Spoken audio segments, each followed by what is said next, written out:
Welcome to American Aftermath. Tonight, we'll walk through the entire story of Titanic and how one April night in the North Atlantic reshaped how America thought about luxury, safety, and the open sea. A crossing that should have passed like any other became a slow, cold vigil in the dark. Lives were lost. Lifeboats and davits hung empty against the night. On both sides of the ocean, people began to question what unsinkable really meant. We'll take our time. We'll stay close to the people who lived it, and to the quiet ways this story still touches American life today. Before we begin, if you find comfort in these calm retellings of the days that broke and reshaped America, you're welcome to subscribe. And if you'd like, tell me in the comments where you're listening from and what time it is there. Let the room dim. Settle back. Breathe with a soft night hum, and let the day drift as tonight's story begins. In the years before Titanic, the Atlantic felt like a highway for hope and commerce. Factories poured out steel, ships grew longer, and New York drew eyes across the ocean. Telegraph lines stitched continents, and new fortunes rose in cities and mills. Ocean travel promised speed with comfort to match grand hotels. The language of progress sat easily in offices and parlors. People trusted size. They trusted systems that looked orderly and clean. They believed storms and distance could be managed by planning and skill. This confidence made risk feel smaller than it was, and it made the sea seem tamed by human hands. Few stopped to measure uncertainty carefully. Steamships carried families and luggage toward Ellis Island and other ports.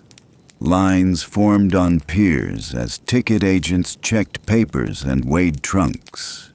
Farmers from southern Europe stood near clerks from Liverpool. Children held hands and stared at the hulls. The voyage carried fear and hope in equal parts.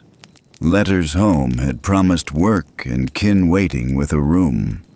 The Atlantic crossing took days, not weeks, and that felt new. Ships had become steady bridges between old towns and new streets. To many travelers, the sea seemed like a manageable gap. They trusted timetables and the routines that guided departures and arrivals. This confidence shaped choices on every deck.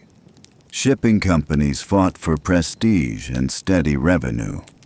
Cunard built fast Greyhounds and won records across the Western Ocean. White Star chose a different strategy that favored size and comfort. Advertisements promised spacious cabins, electric lights, and dining that matched city restaurants. For designers of Titanic, the goal was to embody that philosophy at a grand scale. The ship would carry mail, families, and wealthy travelers in one moving city. Schedules were important because reputation rode on reliability. Captains knew that a quiet arrival could sell as many tickets as a prize for speed. Companies wanted steady profit that came from trust. Scale felt safe when paired with careful routine.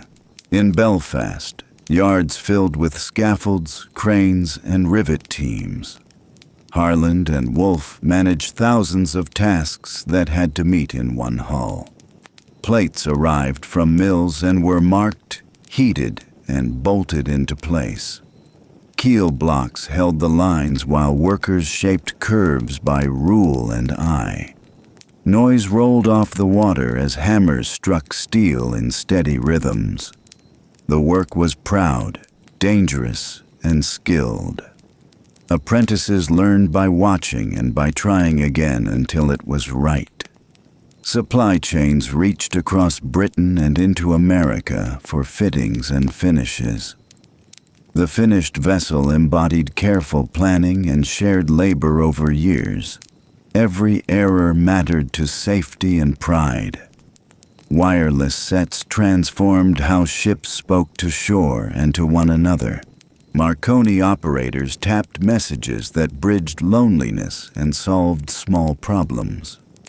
Booking changes could be managed while at sea. News arrived each evening and spread in lounges like a daily paper. Inside the wireless room on Titanic, two men would keep long hours at the keys. Their work sat between service and safety. They sent personal notes for passengers and they collected navigational reports. People believed this new system reduced the dark space between ship and land. Confidence rose with each successful transmission. The line between convenience and warning grew thin. Judgment would matter when messages piled up. Rules for lifeboats reflected older ideas about risk at sea.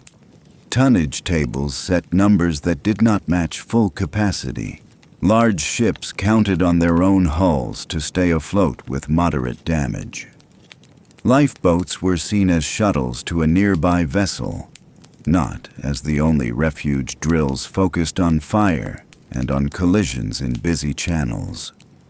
The culture of seamanship ranked experience and speed in emergencies. Boats were swung out for inspection and swung back to save deck space. Crews valued order and the appearance of calm. Passengers appreciated clear corridors and open views. Safety felt like something woven into design. Few imagined a night without nearby help anywhere. North Atlantic masters learned the seasons of fog and ice by long experience. The Labrador Current brought cold water and hard blue shapes drifting far south. Steamers shifted lanes when warnings came through radio rooms or from lookouts. Charts showed routes that bent gently to avoid the main fields. The White Star liner would follow a track that balanced time and caution. On a clear day, the sea could look open and friendly. At night, the horizon could hide low ice that reflected little light. Risk moved with currents that no one could control. The only tools were patience, reports, and well-trained eyes. Even skill could not erase chance. First class on great liners mirrored grand hotels in London and New York. Carpets softened the steps, and electric bulbs glowed in chandeliers. Dining rooms offered menus that felt like theater. Porters learned names and habits within a day. Second class sought quiet comfort for teachers, clerks, and ministers. Third class offered clean bunks, shared meals, and space for music in the evenings. This was an improvement over older crossings where steerage meant crowded holds. The promise of dignity mattered to many families. On the passenger lists of Titanic, this mix of lives and aims was clear. The ship was a moving neighborhood. Strangers shared ladders, bells, and routines daily. Port supplied everything from flour to fresh flowers for dining tables. Coal was the blood of steam and had to be loaded in mountains. In early 1912, a strike tightened supplies across Britain and reshaped plans. Companies moved fuel from one ship to another to keep schedules alive. Coal allocations shaped plans for Titanic and for smaller vessels that seeded their stores. The work left stains on faces and on white paint near bunker doors. Stevedores carried sacks and trimmed piles deep in the holds. Every sailing depended on these hidden hands. At sea, the cost of speed and comfort burned hour by hour. Budgets measured it in steady tons. Crews came from port cities and small towns along rivers and coasts. Many had learned their trade on ships that carried coal, grain, or mail. Officers advanced by exams and by long practice on the bridge. Hierarchies were clear and expectations were set by quiet tradition. New hires learned faces, whistles, and routes to posts on day one. Lifeboat stations were marked and boat lists were typed. Drills on Titanic would introduce procedures, but time and pride could shorten practice. People valued smooth service and disliked disruption. On calm days, it was easy to believe they were prepared. Assurance settled in like a habit. Gaps stayed quiet beneath daily tasks. Schedules shaped decisions in subtle ways. Steamship lines promised arrivals that matched train timetables and hotel bookings. A missed tide or a late berth could ripple across many plans. Captains weighed the comfort of passengers against the steady march of hours. Some companies chased records, while others prized a reputation for smooth reliability. White Star sold the second idea and preferred consistency over prizes. Even so, the culture of the Atlantic respected a firm hand on the throttle. Newspapers praised crossings that ended on time. Confidence grew when ships behaved like clockwork. That quiet pressure influenced choices that touched course, speed, and posture at sea. Habits hardened into trusted routine. Weather shaped every plan on an ocean track. Currents met and made fog that dulled horizon lines. Wind packed ice into fields that wandered with mood and daylight. Masters learned to read watercolor and the way a swell struck the bow. Reports gathered by wireless added another layer of care. Messages flowed between steamers and watchkeepers noted positions of bergs. In the lead-up to sailing, offices collected this information and drafted guidance. Titanic would depart into a season when ice traveled farther south than usual. The difference felt manageable to many hands. Most believed their skills and systems would keep pace. Distance still hid hard blue walls. New York waited as a gateway and a stage. Piers along the Hudson reached like long fingers into the river. Trains ran to terminals that fed passengers from Boston, Chicago, and the South hotels, kept rooms ready for arrivals with checked trunks and stamped tags.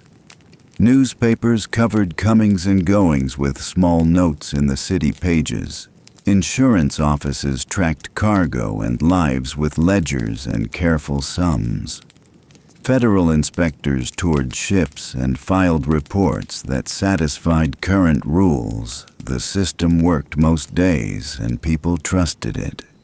The nation believed the sea had been brought into order. Surprise seemed unlikely on a routine crossing.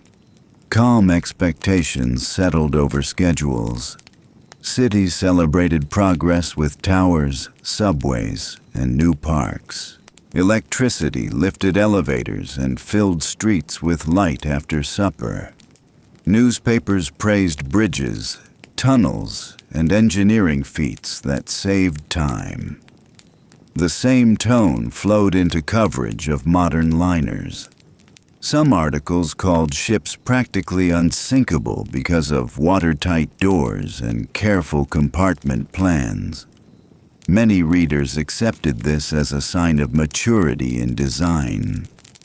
Public talk about Titanic wrapped that confidence in a single name that suggested power. People planned wardrobes and menus and thought about sights on deck. They looked forward to music and quiet air on the promenade. Risk faded behind elegant detail. Assurance felt like common sense everywhere. By the time Titanic prepared to sail, the season felt settled and the plan felt solid. Tickets were bought, luggage was labeled. Families said their goodbyes in crowded rooms and on bright quays. Officers checked lists and paced the decks that still smelled of paint and varnish. Coal waited in the bunkers and menus waited in the kitchens. Letters went out with last-minute notes to friends. The ship stood as a promise that time and order could carry people across a cold ocean. The city around the pier moved on with daily business. Out beyond the harbor, the ice drifted quietly in the lanes. Night would ask for judgment. In the years of design and promotion, Titanic took shape as a promise of comfort wrapped in steel. The plans joined science with the styles of grand hotels' offices, framed the project as proof that scale could be careful and humane. Engineers measured frames, decks, and scantlings with confidence that matched the era. Advertisements showed sunlit promenades and quiet cabins with electric bells. Writers described a liner that carried a city across water. The mood around the work felt assured.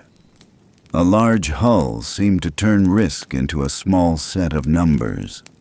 The liner would not be a leap into the unknown. It would feel like order at sea. Inside the hull, designers built a system of watertight compartments and doors controlled from the bridge. Titanic had a double bottom along the length and bulkheads that rose deck by deck to divide space. The idea was simple.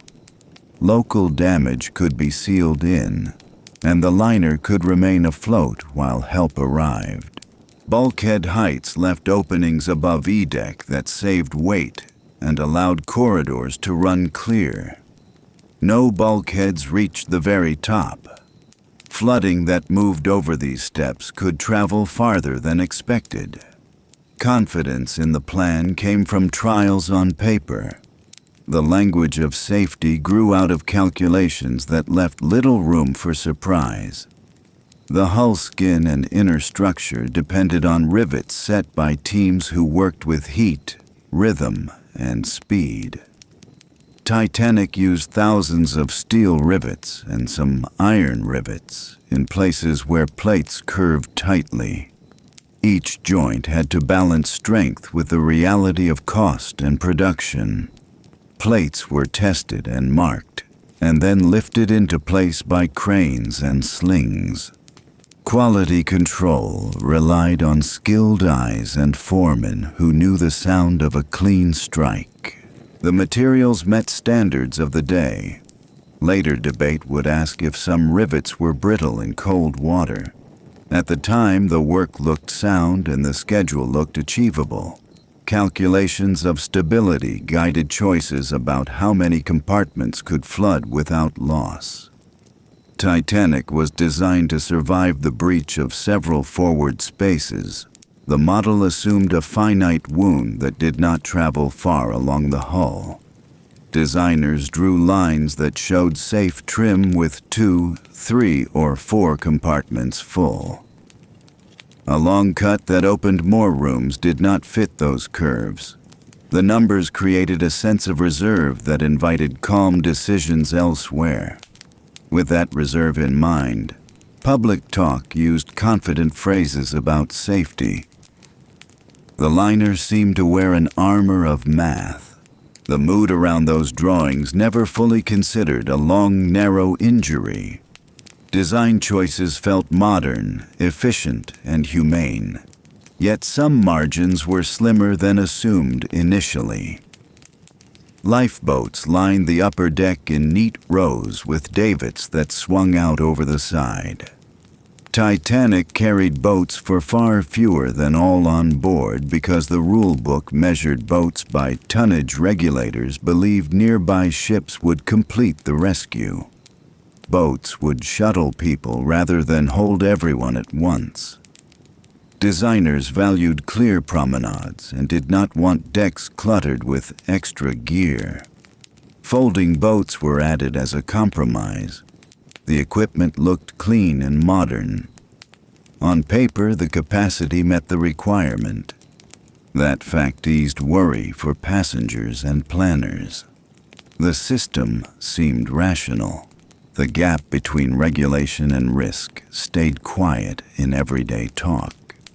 Public rooms defined the spirit of the liner and helped sell the voyage. Titanic offered a grand staircase, dining that felt like a fine hotel, and cabins with electric heat and light. Elevators reduced climbs, and a gym amused both adults and children. A Turkish bath soothed muscles after long days ashore. Carpentry and fabric softened corners that might have felt mechanical. These choices did more than please the eye. They told travelers that the sea could be civil and peaceful. When people feel safe, they relax their guard. The liner was built to deliver that feeling at every turn. It was a calm promise made with great care. Before sailing, coverage in newspapers and magazines shaped public understanding. Some reports called modern liners practically unsinkable because of watertight doors and careful construction. Titanic benefited from this tone, even when the company used quieter words. The sister ship Olympic had crossed many times without incident, and that record added weight to confidence. Reports of successful trials near Belfast painted a picture of steady power and good handling. The image that reached travelers mixed facts with hope. Readers saw a liner that behaved like a floating city with strong walls and tidy rules. Hype blended with genuine pride in engineering. People trusted that blend without much doubt. The wireless room sat near the top of the liner and connected passengers to homes and offices on land. Titanic carried 2 operators who worked long shifts to move a stream of messages. The set reached hundreds of miles and could pass traffic down the line toward New York. Safety bulletins traveled the same path as personal notes. A busy day could build a backlog that required sharp judgment. The system was young and practice was still settling. Operators knew how to move words quickly and how to keep peace with paying customers. Warnings could feel routine. The new power of communication stood ready but did not think for itself. From the crow's nest, lookouts watched the horizon by eye and signaled the bridge with a bell and a phone. Titanic relied on trained vision rather than tools. In night hours on open water, eyes adjusted to the dark had to find low shapes on a black sea. Some ships carried binoculars in locked boxes and treated them as optional aids. The practice varied by officer and by habit. The work of a lookout remained the same: scan the water for lines and shadows. Trust the rhythm of waves and the way light changes. On clear nights, men could see far. On glassy nights, distance could vanish without warning. The culture of command on North Atlantic liners valued prudent speed. Schedules mattered and authority rested with the master and his bridge team. Titanic entered service in a company that prized steady arrivals over headline records. Even so, the sea respects confidence and routine. If conditions looked fair, a large ship could hold a strong pace and keep time. In spring, many crossings passed without trouble through known ice regions. The absence of harm became its own teacher. Captains learned that careful watch would do. Crews learned that calm seas meant comfort and quiet decks. Speed followed that logic. The habit felt right until the night asked for a slower hand. Deep in the bunkers, coal settled against steel and sometimes heated under its own weight. Crews checked for hot spots and fought small fires with practiced methods. Titanic sailed with evidence of such heat in one bunker. and the team managed it with trimming and steady feed. The work was dirty and constant. In the language of the day, it was a manageable problem rather than a crisis. Engineers focused on draft, pressure, and the balance of boilers. They knew how to isolate a space and to wet down edges if needed. The presence of heat did not change the public face of the voyage.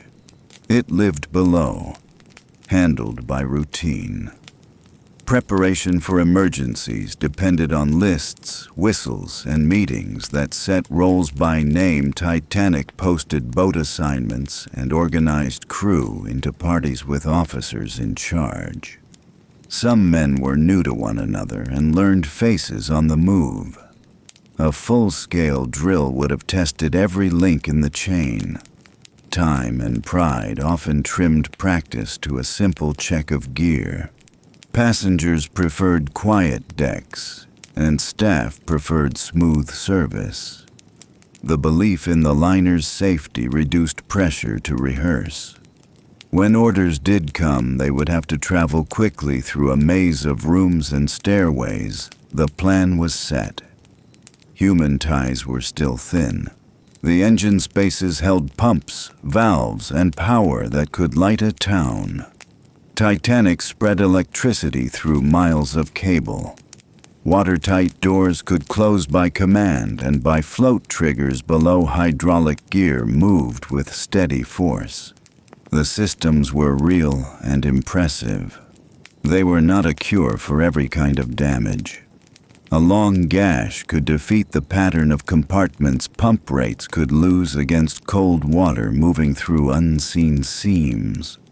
The line between robust design and overconfidence grew narrow in a large hull.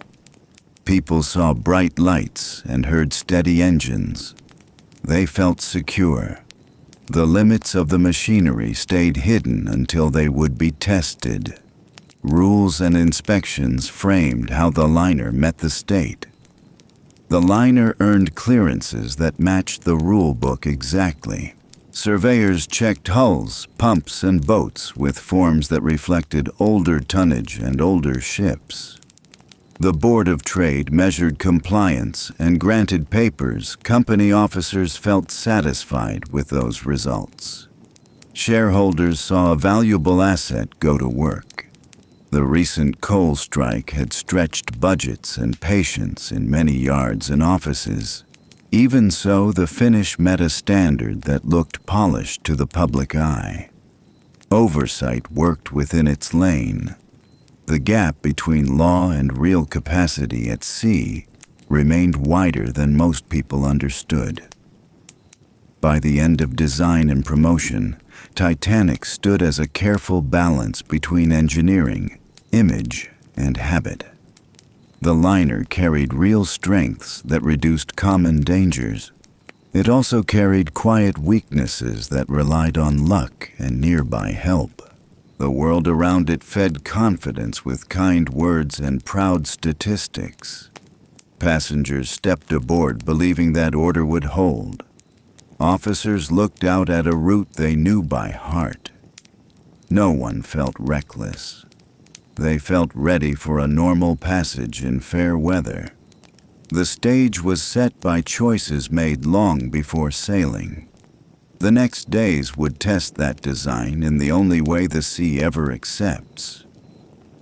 In the hours before departure, Titanic lay at Southampton with steam up and a schedule set.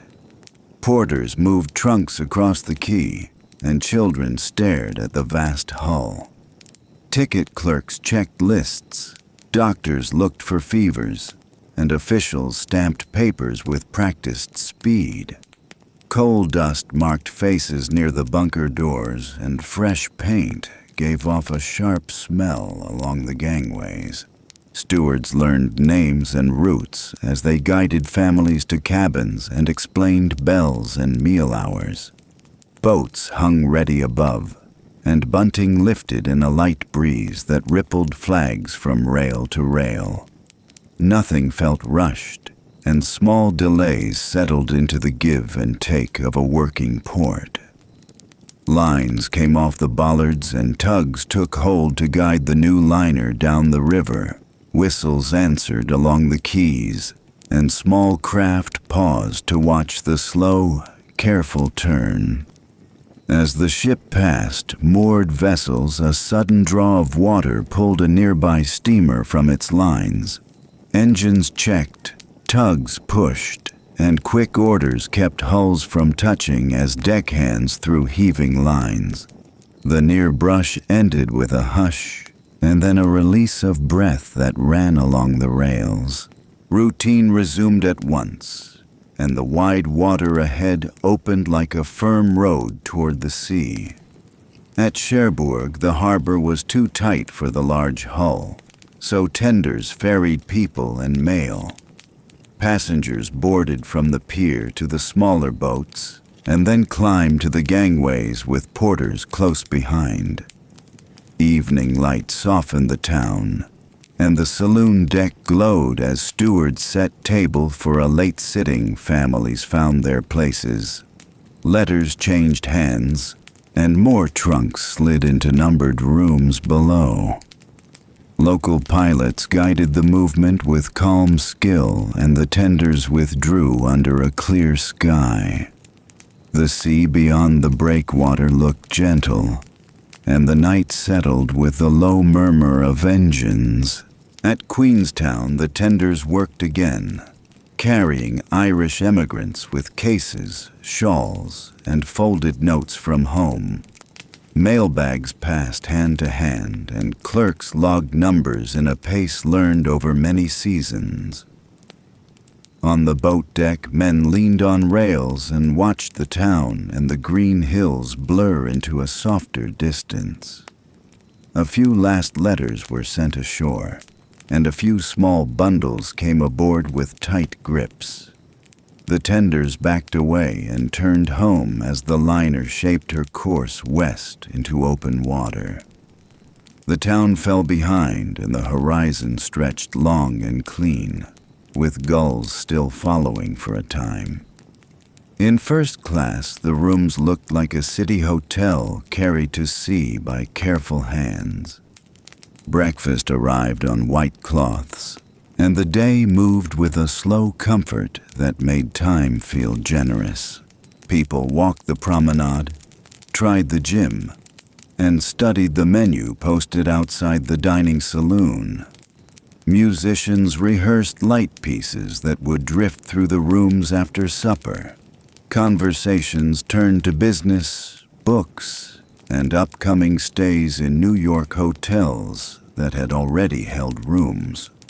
Stewards learned habits with quiet attention and adjusted chairs to chase or avoid the wind. In second-class, teachers and clerks found tidy cabins and a lounge that felt like a well-kept club. Families read on deck, played shuffleboard, and sent small notes through the wireless for the fun of it. Meals came on time, and the service carried a quiet pride that pleased people who had saved for years. Children ran short races between chairs and learned the pattern of the decks by morning and by dusk. Cabins were small but clean, and the baths felt like a mark of welcome not found on older ships. In third class, many travelers shared space with cousins or neighbors and sang in the evening near the stern. Meals were plain, clean, and hearty, and the stewards knew how to find small treats for children. Inspectors had cleared the ship at the port, and doctors made rounds as needed with routine calm. People talked about farms, streets, and relatives who would meet them after a train ride upstate or into the city. Some brought instruments and played dances that made the long hours pass more easily below. In the bridge spaces, the watch kept course and speed with a steady eye on weather and traffic. Engineers below held to the plan for boilers and draft, while trimmers shifted coal to keep a clean feed.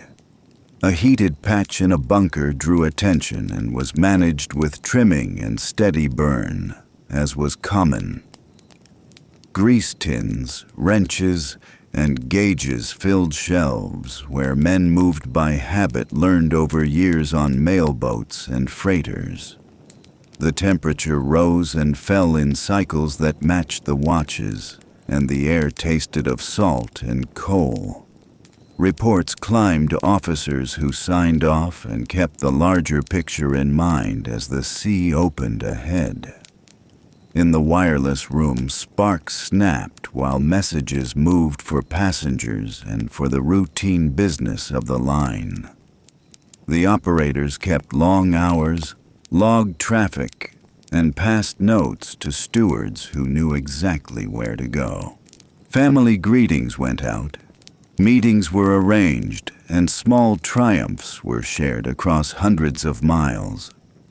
Weather summaries and routine navigational updates also passed through the room and into neat logs on the bridge.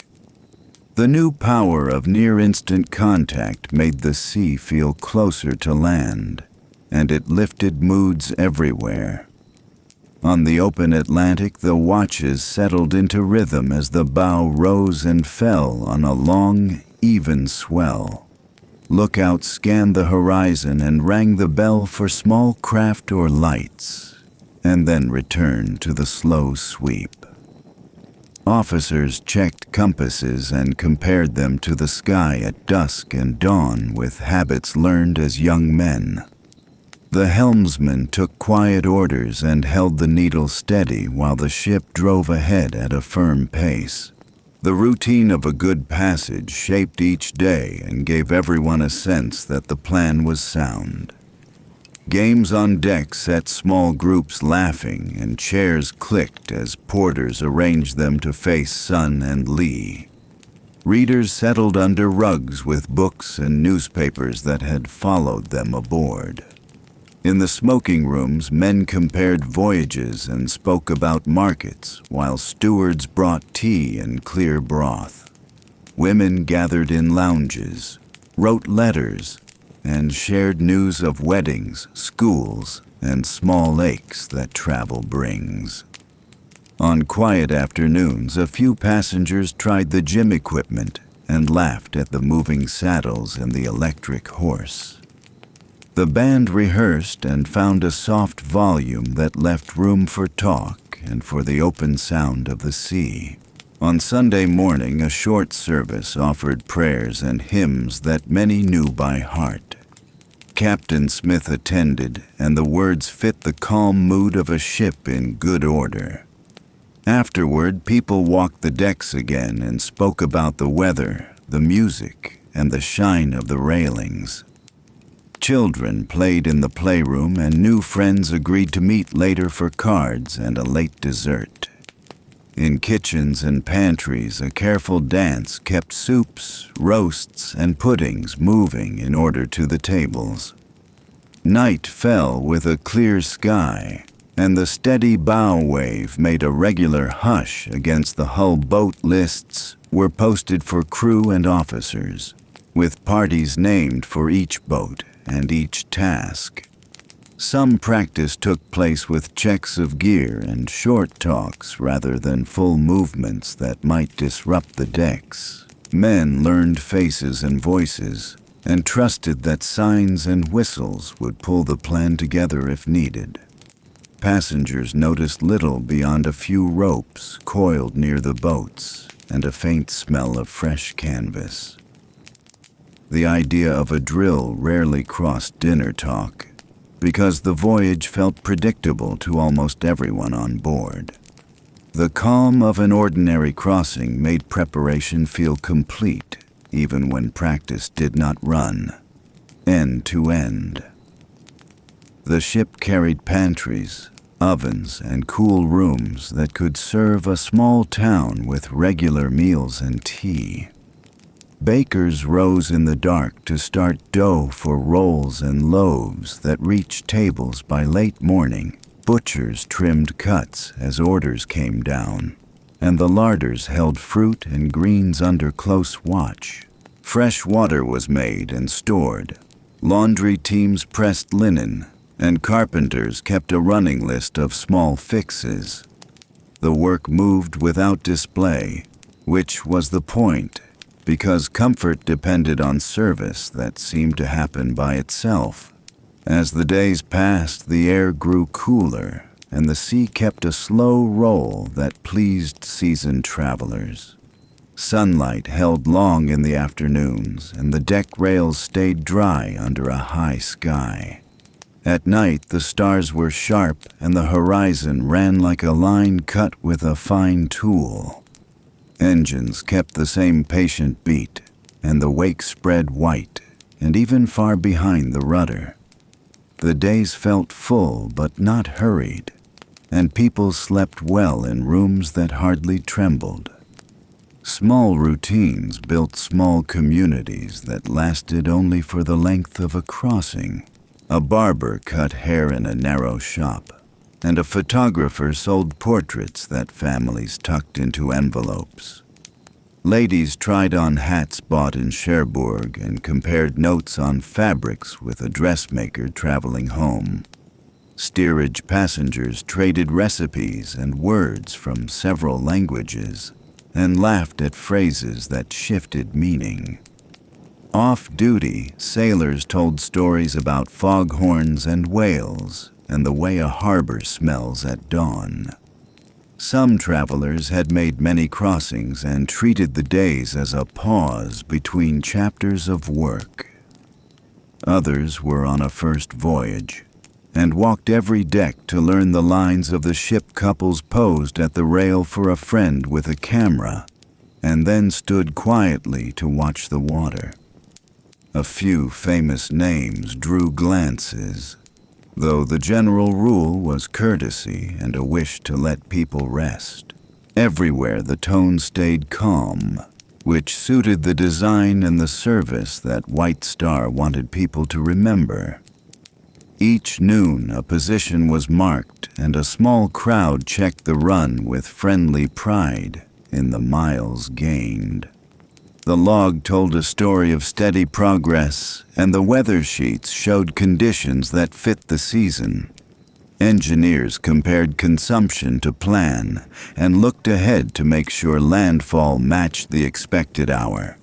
Purser staff balanced accounts, counted letters, and prepared forms for arrival that passengers would complete before dawn broke over the coast. The clean chain of tasks made the days feel safe and gave shape to hours that might otherwise drift.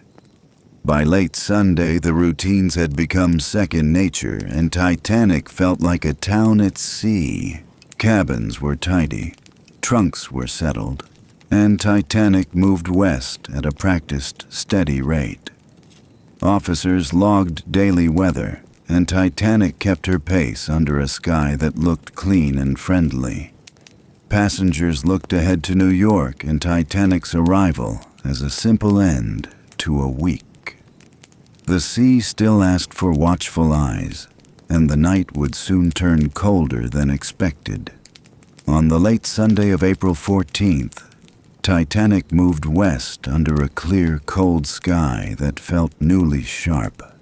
Passengers settled after supper while officers marked positions and judged the edges of risk with routine calm. The ship carried a good run at noon, good weather reports, and a confidence that matched the season. Small signs warned that the night deserved patience. From morning onward, ice messages had reached the bridge by wireless and by printed notes. Caronia sent word early about bergs and field ice near the track. Baltic followed with a report passed from a ship in sight of a large field. America added a position of dangerous ice seen on her own westbound path. Officers logged the notes and considered a modest southing to clear the warnings. In the wireless room, Titanic kept two operators at the keys, working passenger traffic and company business with steady focus. Jack Phillips drove the set hard after a long outage the previous day, while Harold Bride sorted message forms and managed copies. Signals from Cape Race reached the aerial with a roar of dots and dashes that felt like a city street passing through a single room. The call sign that marked the ship, MGY, floated across notes that read like a festival of news and greetings. Some warnings went straight to the chart room and lay under pins on a North Atlantic sheet. Others waited under the paper tide of private traffic that paying passengers expected. The system was young, and the line between service and safety could blur during a crowded evening. Officers carried respect for the new craft, yet still leaned on older habits of watch, helm, and eye. By midday, the run looked strong, and Titanic's noon figure pleased those who tracked miles on deck. Progress felt orderly and safe, a sign that the captain's balance of speed and care was serving well. Yet the air cooled hour by hour. Faces turned up collars after tea as a thin wind came off the starboard bow. Breath showed brief ghosts, and hands found pockets while the sky stayed kind and bright. Lightoller took the bridge at 6 and read the temperature notes without alarm, then stepped to the wing to feel the air for himself. He had sailed those lanes for years and knew that cold spoke of the Labrador Current and of what might drift with it. He checked the course and the engine telegraphs and felt the ship answer like a horse he trusted. Orders to post extra lookouts had already been part of the day's thinking. Evening meals went forward without hurry, while Titanic crossed into colder water that left the hull glittering with a pale crust near the bows. Stewards kept tea service going and lit table lamps as the sun folded into a chill, starry dusk. Some passengers stepped outside after coffee and found the rails too cold to hold for long. The sea lay almost flat, with hardly a ripple along the bow, which made the night beautiful and also less honest about what might lie ahead. Messages kept coming, and one from Masaba warned of heavy pack ice and numerous bergs spread across the very lane that lay before them. Such a report deserved a clean path to the bridge. Yet the room with the key was busy with a long backlog to Cape Race. The night asked for judgment about the order of tasks and about when to break into a rhythm that paid the bills. Phillips and Bride had been at their posts for hours and kept their ears to the rush of code that filled the headphones. Californian, a small steamer to the northward, met a broad barrier of ice and chose to stop for the night, rather than push through. Her single operator tried to pass word by radio in the late evening and met a brisk reply to stand by. Out on the bridge of that ship, men watched a large liner's lights far to the south and judged her to be moving well.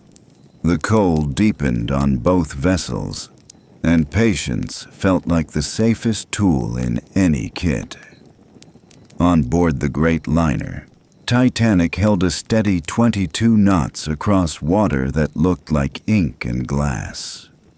The captain visited the bridge and spoke with Lightoller about the stillness, the temperature, and the need for sharp eyes. He left standing orders to be called at once if the weather changed, or if anything raised doubt about visibility or risk. The bridge team felt the weight of the quiet more than any threat, because calm seas leave almost no white water to show on ice. The lookouts in the nest, Frederick Fleet and Reginald Lee, came on at 10 and faced a hard watch with no moon and a freezing wind. Binoculars were not at hand, so they worked by trained sight alone, ringing their bell at any hint of a shape. Below them, the forecastle deck was kept as dark as possible to protect night vision, and smoke from the funnels blew fair. The air bit through coats and left eyes watering, which made careful scanning an act of will. Minute after minute, charts in the room behind the bridge showed marks from each warning, with small notes on positions and times.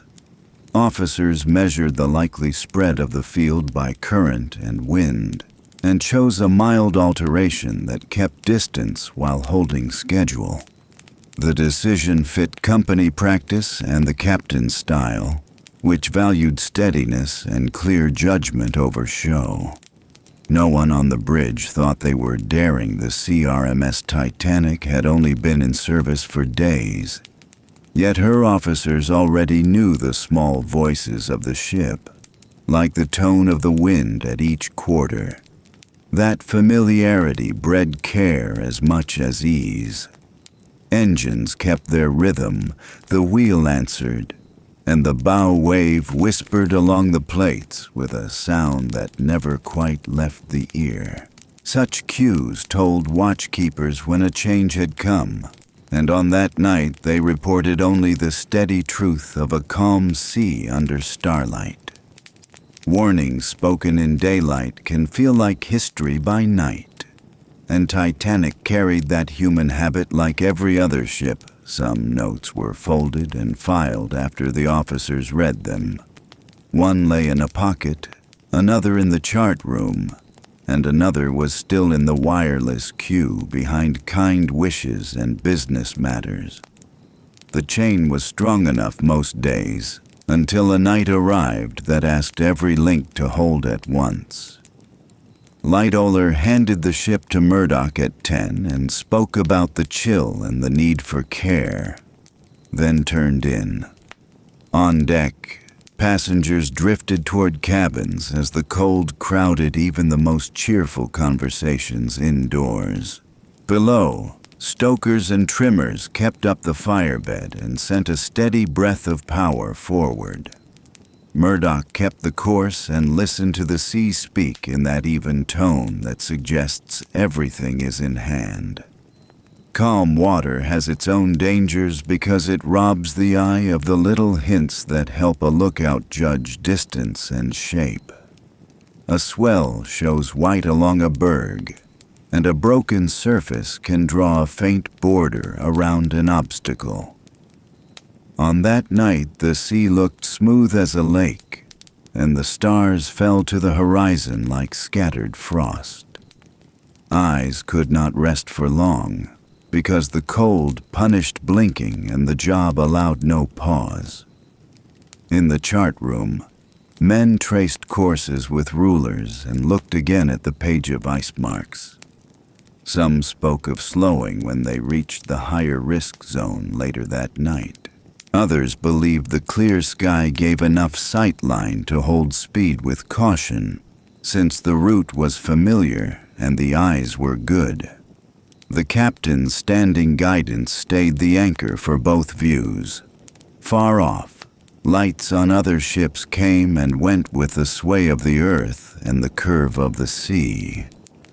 A masthead here, a side light there, each accounted for and entered in the log as part of the nightly routine. Phillips pressed on with Cape Race and caught up with personal messages that had piled high. Bride prepared the ledger and watched the clock, knowing dawn would bring fresh work, and the same steady hum. Titanic carried a mix of caution and optimism that night, shaped by a century that trusted machines and by hands that knew the ocean's tricks. Many dangers had been mastered by design and by training, and most crossings ended as they began, with tidy lists and orderly steps. Warnings can lose force when they arrive in clusters, because each one seems to repeat the last without fresh detail. The line between enough and too much is thin, and on that night it blurred for busy men who meant well. As the hour moved toward 11, the air grew colder still and the sea kept its glassy look. Men on the bridge stamped their feet and pulled coats tight. then leaned forward to study a horizon that seemed closer than before. The bow slipped through a dark that gave away little, while the wheelhouse lamps shone softly on polished brass and white paint. At 10:55, Californian's operator tried again, and Phillips, still working Cape Race, brushed him off with tired speed. Murdoch kept the ship on her heading and set his eyes on the band of horizon where a faint haze seemed to hang. A thin haze can hide a low wall of ice until it is near enough to surprise any bridge, even with trained eyes at every post. He checked the engine room telegraphs, spoke with a quartermaster, and stepped to the wing to listen to the way the air moved past the ship. Titanic answered with the same even breath, a sign that the machinery below was content. On the forecastle head, sailors checked lashings and spoke softly to keep warmth in their faces and hands. They felt a slight tremor now and then as the hull moved through colder streams, a sign of water meeting steel in a new way.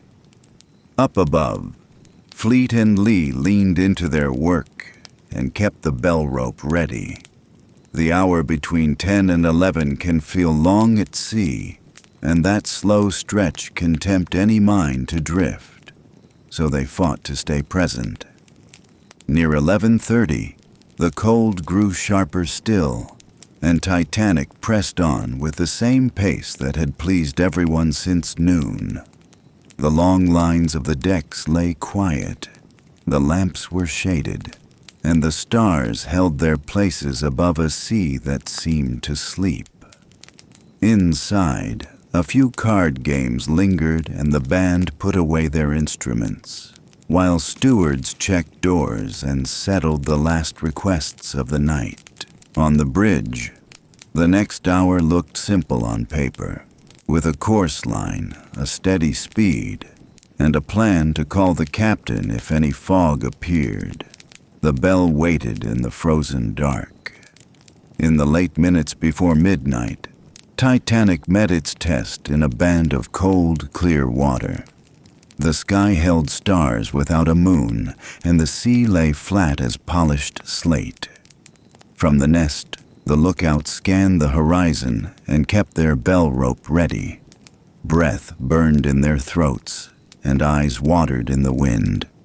On the bridge, the watch kept steady speed and trusted trained sight. The ship moved with assurance. The next minute carried a shape that would ask for judgment. From the black ahead, a high ridge drew a darker line against the stars. Fleet struck the bell 3 times and seized the phone to the bridge. Iceberg, right ahead, came fast and clear through the wire. On the starboard wing, Murdoch saw the wall and felt the distance collapse. Orders ran like sparks through the wheelhouse, hard a starboard to swing the bow. Engines checked, then a call to reverse. The hull trembled as the mast began to turn into the gap of time. The bow came to port, while the black shape widened and shortened in one breath. For a beat, it seemed the ship would clear. Then ice brushed the starboard plates with a sound like tearing canvas underwater. The shock felt slight to many on deck. Some saw ice tumble on the well deck and along the rails. Deep below, steel met blue edges again and again along a long seam. Valves shook. Aft, the wake twisted as the rudder bit hard into the turn. Within moments, the telegraphs moved and the engines eased to a stop. Murdoch ordered the watertight doors closed and sent the call for the Captain. Smith reached the bridge and looked out into a night that kept secrets. He asked what was struck and how. The answer came spare. Ice to starboard, a long scrape. The wheel stood steady and the course held while men waited for noise to settle. The judgment was restraint. The next was to learn where the sea had entered now. Forward, men in Boiler Room 6 felt a blow like a shove and heard water hiss through seams.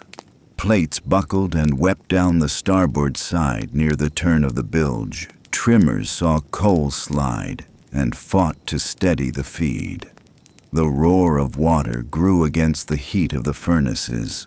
Orders came to draw fires where needed and to keep others lit for power. Watertight doors dropped closed.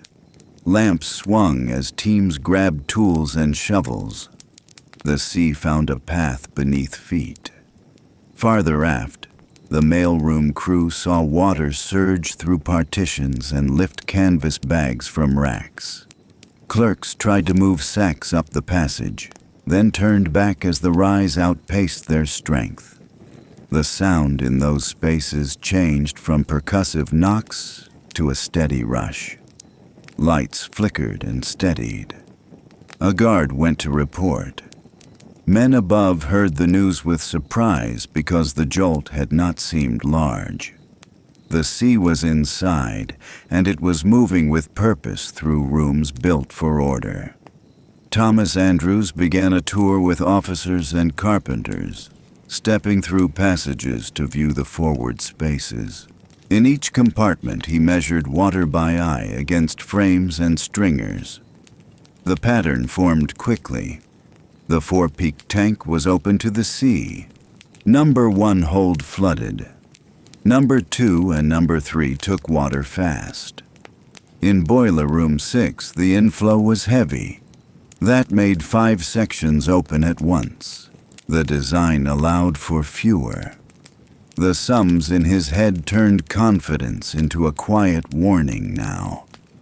Andrews reached the bridge and laid out the facts with care. Titanic had more than 4 compartments open to the sea. The bulkhead stepped down toward the bow and would spill as each space filled. Pumps could not gain on a flood. The ship would trim down by the head, then draw the next room over the threshold. Smith listened without interruption. He asked for time. Andrews gave an estimate. The meaning was plain. The liner would not stay afloat long enough to see day. Smith began orders that would ready people without stirring panic. Titanic needed boats cleared and swung out. Passengers needed lifebelts and instruction. Engineers needed power for lights and pumps. Stewards moved through corridors and tapped on doors with courtesy. Passengers asked if the stop was a drill. Some went back to gather coats and gloves. On deck the air felt colder, and men saw a list forward. Silence was eerie. The ship no longer pressed the sea the way it had an hour earlier. Forward, a few young men found chunks of ice on the well deck and kicked them like stones. Others lifted small pieces to show those who doubted a collision had occurred. In lounges, cards and conversation paused and then resumed with restraint.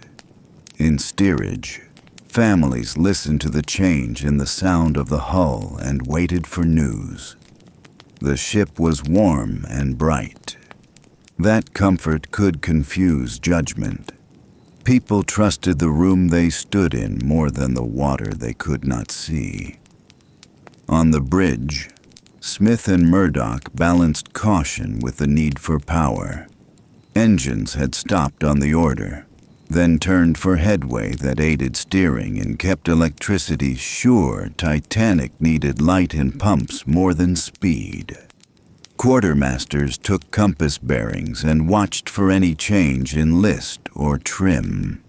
The air cut their cheeks and made each word hang visible between men.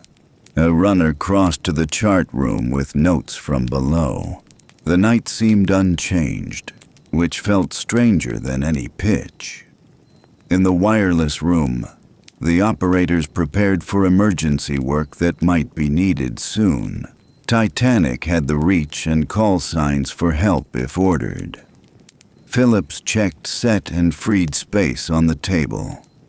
Bride brought forms and cleared traffic from his mind. The men knew the code for distress, yet they waited for the captain.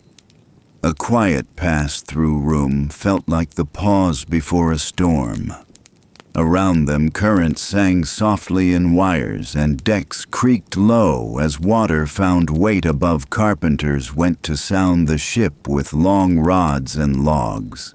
They moved along passageways and dropped lines to feel how far the water had come. Engineers started pumps and opened valves to direct flow where it could do most good. The noise changed in the forward spaces as water overcame air. A mist rose from meeting of hot metal and cold sea. Men coughed and kept at it. They had handled leaks before and trusted practice. This one felt different for how it spread.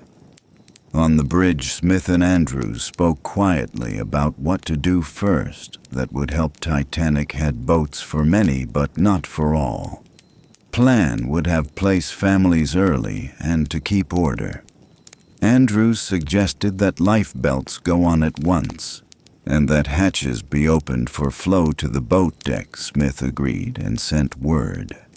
He held to calm speech and eyes the marks of a captain trusted. Warn without rush. Move with purpose. Keep light and power as possible. Information moved unevenly through the decks. First class heard from stewards who knew their names and could read their moods. In second class, the message arrived with firm direction and reassurance. In steerage, the path was slower and more confusing because language and layout made routes harder to read. Families gathered children in bundles and waited for a guide. The ship had felt like a maze. Now it became one under pressure. Crew went door to door and pointed the way toward ladders and stairways. In the saloons, the band returned to light pieces that steadied nerves without calling attention to the pause. Titanic still shone with bulbs and wood. A slope forward began to show in the way balls rolled on a table and in the way water found corner of a glass. People noticed and said little. Coats appeared over evening wear. Scarves came out in class. The cold drew through open doors to the boat deck. The service that had defined the voyage held a little longer. On the boat deck, crew cleared covers and checked falls. The davits of Titanic creaked as men swung swings to ensure arcs. Grips were examined, plugs checked, and beakers of lamp oil placed where needed. Officers took stock of revolvers for signals to support authority. If crowds grew dense, then put them away again. The night felt quiet. Stars burnt in the air. The line of boats along the rails made the ship look prepared. The work moved with care to match the cold tonight. To the north, a set of lights showed low on the horizon. Some on deck took them for a nearby steamer within easy hail.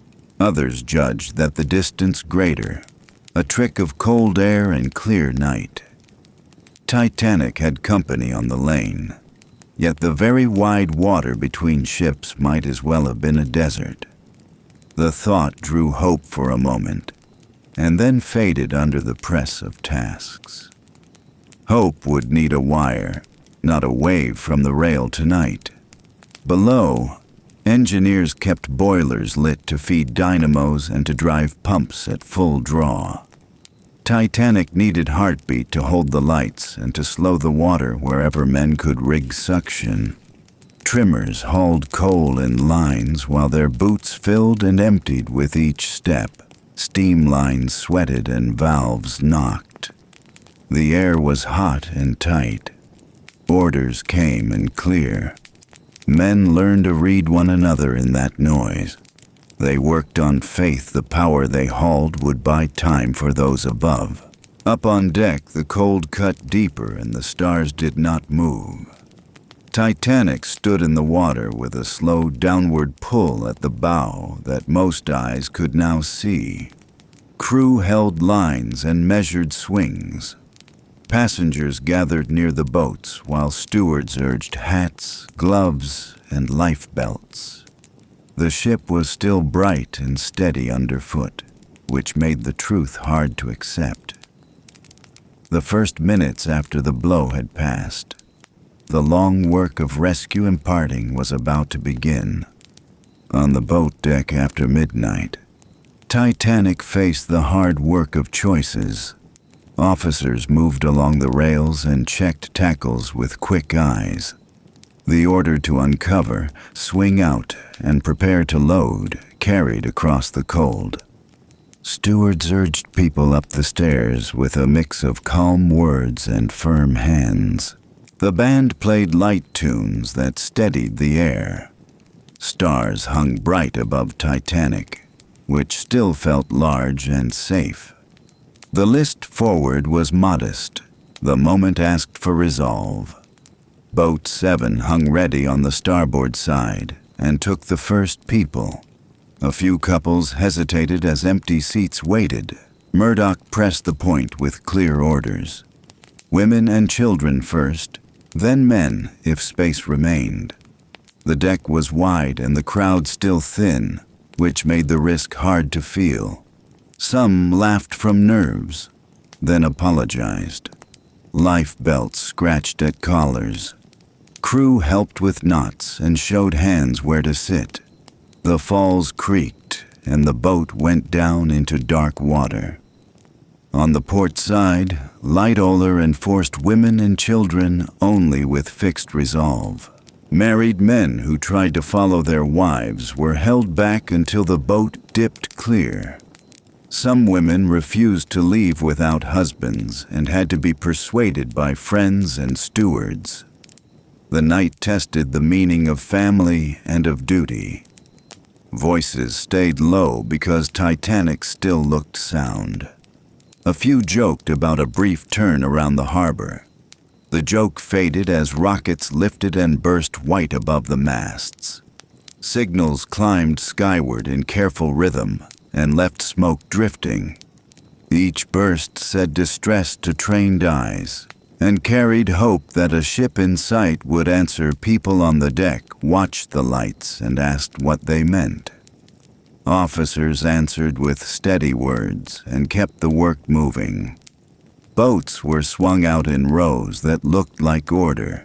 Under that order lay a race with time that few could see. The bow had dropped a little more. The sea kept pressing in. Boat 5 and Boat 3 followed on the starboard side with more empty seats than hindsight can bear. Murdoch balanced the rule with the reality that few women stood near the falls at first. He let some men step in to steady the boats and then stay. On the port side, the rule held hard, which meant some boats left with space because husbands refused to part. The deck had become a test of judgment in minutes. Titanic was still bright, which made the choice harder. In the confusion of routes, third-class families faced locked gates that were meant for health control. In ordinary times, crew worked to open paths and guide them through turns that were new in the dark. Language slowed instructions and fear slowed feet.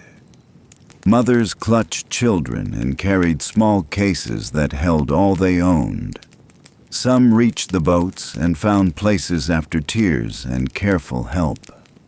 Others waited on lower decks and listened for direction that took too long to arrive. Every minute mattered. Margaret Brown helped women to seats and pressed spare wraps into shaking hands. She spoke to crew with a brisk kindness that moved things along. Nearby, Thomas Andrews urged people to put on life belts and to move quickly to the open air. He carried no authority, but people listened. J. Bruce Ismay paced and then stepped into boat C when it hung nearly empty. That decision would follow him to shore across the deck. Quiet men gave up places and stepped back without any speech. Some officers feared that lowering full boats would put too much strain on gear they had not tested with a crowd. They compromised without saying so, and boats left the rail with dozens when they could have held more. It is hard to judge choices made in cold wind with the bow coming down. The aim was to start the chain of rescue without a fall or a spill. A cautious start cost lives later, but it felt prudent in the first hard hour. In Boat 6, Quartermaster Hitchens took the tiller and quarreled with passengers about rowing and course. Tension rose as Titanic loomed above and the cold bit through wool. A woman asked to turn back for more people. He refused while the lowering still shook his nerves. The debate would carry into the night. In other boats, sailors pulled hard for distance to avoid any draw of water from a sinking giant. The deck crew had taught many hands in minutes panic did not rule. On the starboard side, Murdoch filled Boat 1 with few people and sent it away. Sir Cosmo Duff Gordon and his wife sat there with space all around. The sight would draw sharp talk on shore. Boat 8 left with better numbers but still not full. Orders were given, checked, and given. The ropes paid out true. On the port side, Boat 14 formed under Lowe, who kept a hard edge to hold order. He swore, warned, and worked with skill that would matter later. Time moved fast and slow at once. The bow sank inch by inch while the lights shone clear. People felt the angle grow in small ways. A door swung true and then did not. A cart rolled and was caught by a hand. Steam blew from a vent with a new sound. Still the band played. Still some joke to keep fear back. The contrast made choices sharper. Titanic seemed both safe and doomed depending on where you looked. Which is the hardest place to decide? Boats pulled away and watched the liner tilt and grow in the sky. The people aboard them could hear shouts blend with the sound of steam. Some argued to return at once. Others feared a rush at the gunwales if they went near. The cold punished every choice. Oars grew slippery and breath burned lungs. The sea was flat and carried sounds far. A few boats paired and tied to wait. Farther off, a freighter's light seemed fixed. Hope floated there and would not come. On deck, the rule kept working but met the edge of human need. A young officer looked at a father with 2 children and chose to let him pass. Another told a student to step back and hold steady while his sister climbed in. In that narrow space, fairness and mercy felt like different doors. Most went where told. Some refused until a friend pushed them forward. A few crewmen slipped in when a boat hung low and no one else stepped. Quiet courage filled gaps. Lightoller kept his side moving with a strict hand that left men on deck even when space remained. His view of the rule left little room for nuance. Murdoch worked another way and filled seats when the chance came. 2 methods lived on one ship for an hour. Each man believed he had the better answer for safety. Later words would weigh both. In the moment, the split carried costs that no one could audit while the bow slipped lower. Collapsible boats waited near the bridge and asked for awkward work with knives and lines. Crew pulled them to the edge and tried to rig covers in a hurry. One fell and landed upside down on the roof of the officers' quarters. Men scrambled to free it. The deck tilted more and made every step a test. Water kissed the well deck and stayed, which changed voices on the bridge. The time for last boats had come. The band played a calm hymn and kept hands steady. Out on the black water, boat 14 under low lay off and then turned back after the great noise had passed. He gathered people from the dark with a crew that had found its rhythm. Oars bumped against wood, and hands reached without a word. The cold punished skin and lungs. Still, they pulled people in. Lowe organized a small flotilla and divided weight with a cool head. His boat then searched again. Decisions made on deck had found an answer in that return, through silence. In another boat, passengers tried to lift a man who had frozen at the surface. The ice on his coat tore glove leather and slowed their grip. They kept trying. A sailor called the stroke and set a count for the oars. The bow of the liner rose higher behind them and threw a path of light across the sea.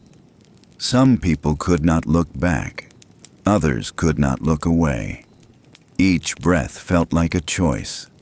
The boats drifted among stars that had fallen to the water. Back on Titanic, Baker Charles Jowan worked near the galley and kept handing out bread and comfort as long as he could. When his part was done, he moved through crowds with a strange calm strengthened by heat and drink. He helped women toward the rail and climbed down himself when water reached his post. In the boats nearby, people watched faces they had known for only days. The brief life of a crossing had made neighbors out of strangers. That bond held even in the cold. Californian watched rockets and drifted in the ice while her bridge argued about distance and meaning. No order went to wake the operator until much later. The missed chance lives in every history of that night. In the arc of a few miles lay 1,000 small turning points. Out beyond sight, another ship was coming hard. That hope belonged to Carpathia and to a captain who believed the signals at once. The boats pulled their oars and waited for that promise to reach them. The last boats left the davits as water climbed the forward well deck and the list grew sure. Crew cut loose an overturned collapsible and pulled it along by hand. Men scrambled onto it and held to the grating with numb fingers. Others swam a few strokes and reached the same small raft. In the near distance, Titanic rose and stilled with a new, heavy sound. The people already launched felt the weight of watching. Night had taken command. The next test would be survival. After the boats had pulled away, Titanic sent its calls into the dark. Phillips sat at the key and tapped CQD again and again while Bride handled forms and time. Some officers still hoped another ship lay just beyond the edge of sight, so the wireless became the loudest bridge to any help. Weather was clear and bitter, which carried code far across the night water. Every letter struck felt urgent, measured, and terribly human. Carpathia heard the first reports in the small hours and answered at once. Her captain, Arthur Rostron, came from sleep to the chart and decided before questions multiplied, engines would turn for the distress, steam would rise, and every hand would prepare the ship for rescue. He ordered heat cut to cabins and food, diverted steam to power, and pointed the bow into a field of ice. He trusted the signal and trusted duty fully. Back on the liner, Titanic kept the set alive as the list grew by degrees. Phillips sent CQD and then sent the newer SOS, not for style, but for speed. Each burst crossed cold air to ships scattered over many miles, some frozen in their own lanes. Replies came in fragments that lifted spirits and then fell away. Hope leaned on code. Beside the key, Bride watched the clock and wrote positions for quick reference other ships heard and tried to close. Yet ice and distance slowed them. Mount Temple felt the same barrier that had halted Californian, and could not press through. Frankfurt answered with questions that tried patience in the wireless room. Olympic sent strength and comfort, but stood far away on another track. Every reply still mattered because it made the night feel less empty. The men bent over the keys and kept rhythm as if rowing. On the boats, the white rockets rose from the ship and curved into silence. People watched from low in the water and tried to guess what answer would come. Some thought a steamer lay close and would soon appear between the bergs. Others felt the distance like a weight on the ribs. Every rocket said wait, hold, and breathe through the cold. Voices tried to stay quiet so they could hear any engine far off. Californian watched strange flares from the south while men argued meaning on her bridge. A Morse lamp winked from Titanic and may have met empty air. Her operator slept because his watch was done. The ice field around her made any course unkind to the hull. Within a mile lay messages that could not cross the last stretch of quiet. The failure became another thread of the long night and stayed sharp in memory afterward. Carpathia drove west at a speed that bent rules and strained fittings into groans. Rostron posted extra lookouts and set men at the bow to watch lines of black water. He rigged nets, ladders, and empty cabins with blankets and hot drinks. Doctors prepared rooms and stewards laid out soup that would soothe frozen mouths. The ship ran through small ice and shaved larger shadows with careful turns. Order aimed to save minutes on arrival. Near 1 in the morning, the calls still went out, and the dynamos still held. Engines fed the lights while pumps tried to tame the cold that climbed. On deck, the list became clear to every eye. Passengers moved with more urgency, and crew spoke louder to cut through doubt. Bridges live on calm, and calm had to be made by force. Now Phillips kept his hand steady, and Bride watched for any new reply. In the boats, people counted flashes and checked the angle of deck against the stars.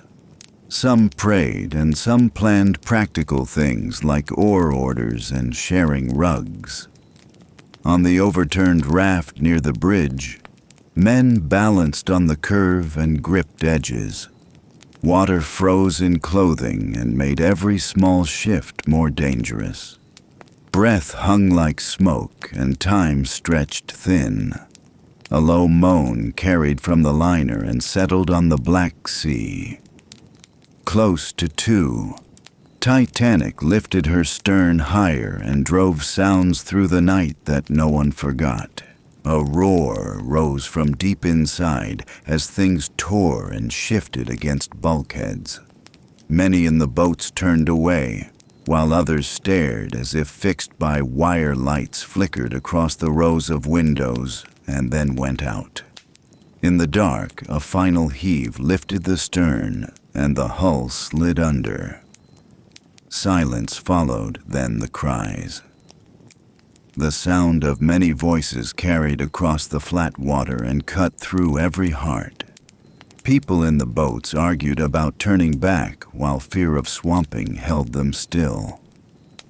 Lowe waited for room and weight to settle, then mixed boats and went toward the cries. He found a few alive and brought them into what space remained. Most had passed in the cold within minutes. The night seemed endless, though the watch said otherwise. Toward 4 in the morning, a glow grew on the horizon where none had been. Carpathia had reached the edge of the field and signaled with rockets of her own. Boats lifted oars and called back with whistles and voices. Rostron's watch saw a scatter of small craft among ice and set a careful approach. Dark water parted, and the first boat found a rope. Hands closed, and a ladder clattered down with a promise. On the deck of Carpathia, stewards wrapped survivors in blankets and led them inside. Doctors checked pulses and warned against fast drinking that could damage stunned hearts. Hot soup came in a steady line, and names were taken with care. Some asked for friends and learned to ask for patients instead. Cabins and lounges filled with people who shook and stared at still walls. A few prayed while the ship turned to gather more boats. Rostron sent a message to the world that the great liner was gone. He told New York that survivors were aboard, and more would come. Phones rang in offices ashore as words moved from cable to street. Families gathered and waited for names that would be posted by dawn. The courage of the rescue crew kept the messages dry and true. Every line carried care as well as fact, which people needed to hear then. Californian finally woke her operator and learned that the night had held disaster. She moved toward the last position through ice that had seemed impassable before. When she reached open water, there was nothing to save except floating traces. Men pulled wood and cushions aboard and kept their eyes on the sea. Regret settled hard and would live long in quiet talk. They knew how near they had been and how far in action then. With dawn, the ice field showed itself in long white tables and torn blue edges. The boats threaded through with oars clacking and voices hoarse from calling. People could see how narrow some paths had been in the dark. In that light, the scale of the night felt even larger. Yet the sun gave courage and made the cold feel slightly less cruel. Small jokes returned, and the will to survive strengthened hands and backs. Carpathia kept a slow circle and gathered boats one by one with a practiced hand. Rostron would not risk his ship among heavy floes, so he held to lane sailors pulled survivors up ladders and nets while officers counted and took names. Each arrival drew a hush and then a bustle toward warmth and tea. 15 lifeboats and the overturned raft told the tale of numbers. Grief rode beside relief in every face that day. On board, survivors spoke in fragments that came to them like sudden waves. Some told of doors that would not open at first, and halls that turned strange. Others remembered a hand at the rail or a voice that gave courage. Lists were made and checked against what came by wireless from shore. Phillips had sent the last position with stubborn care, and it guided rescue. Every detail would matter to families and to inquiries. By mid-morning, Rostron judged that no more lives could be found in the field. He held a short service, and the crew cast wreaths on the cold water. Then he turned south and west toward New York, with decks crowded and cabins full. Masts carried signals that told of rescue and of loss. The sea around the position kept its secrets under a hard spring light. Those aboard gathered and watched bergs fall astern slowly. The mood on Carpathia swung between quiet sobbing and focused kindness. Children were given toys by strangers who remembered their own at home. Women shared coats and shoes with those who had left cabins in haste. Men went to the rail and held the night in their eyes. The crew moved like a family with a common aim and steady hands. In small ways, everyone tried to build a room against the cold and fear. The story of that night turned on wires as much as on water. Without the calls, Carpathia would have arrived to silence and debris. With them, ships moved with purpose. Even when ice argued otherwise, Titanic taught that signals are only as good as the choices they meet. On that night, some choices shone and some failed, which is the human truth. The long approach to dawn showed both sides with painful clarity for all. By afternoon, Carpathia held her course toward New York, while stewards kept lists growing. Messages from shore warned of crowds and promised quiet berths at the pier. In lounges, people sat together and felt the ship carry them toward witnesses Titanic had passed into history. Yet grief still felt close and present. The sea calmed behind the stern, and the night ahead promised hard news on land. Truth would arrive with harbor lights and footsteps. On April 18th, with Titanic now silent beneath cold water, New York gathered at the piers to meet Carpathia, and the truth rain fell in sheets. Wind curled off the Hudson, and police lines strained under a city's need to see who had come home. Reporters, clergy, doctors, and families pressed close while tug whistles echoed between the long sheds. Carpathia had stopped first at a White Star pier to hand over the boats that still bore the name people could not forget. The wooden shells hung along her side like a register of the night, then were passed on, and the rescue ship moved to her own berth. On deck, stewards set broth by the gallons, blankets by the stacks, and pathways clear for those who would step onto land in borrowed shoes. All day the city had chased fragments, because Titanic had produced a fog of early claims and wrong comfort that took time to fade.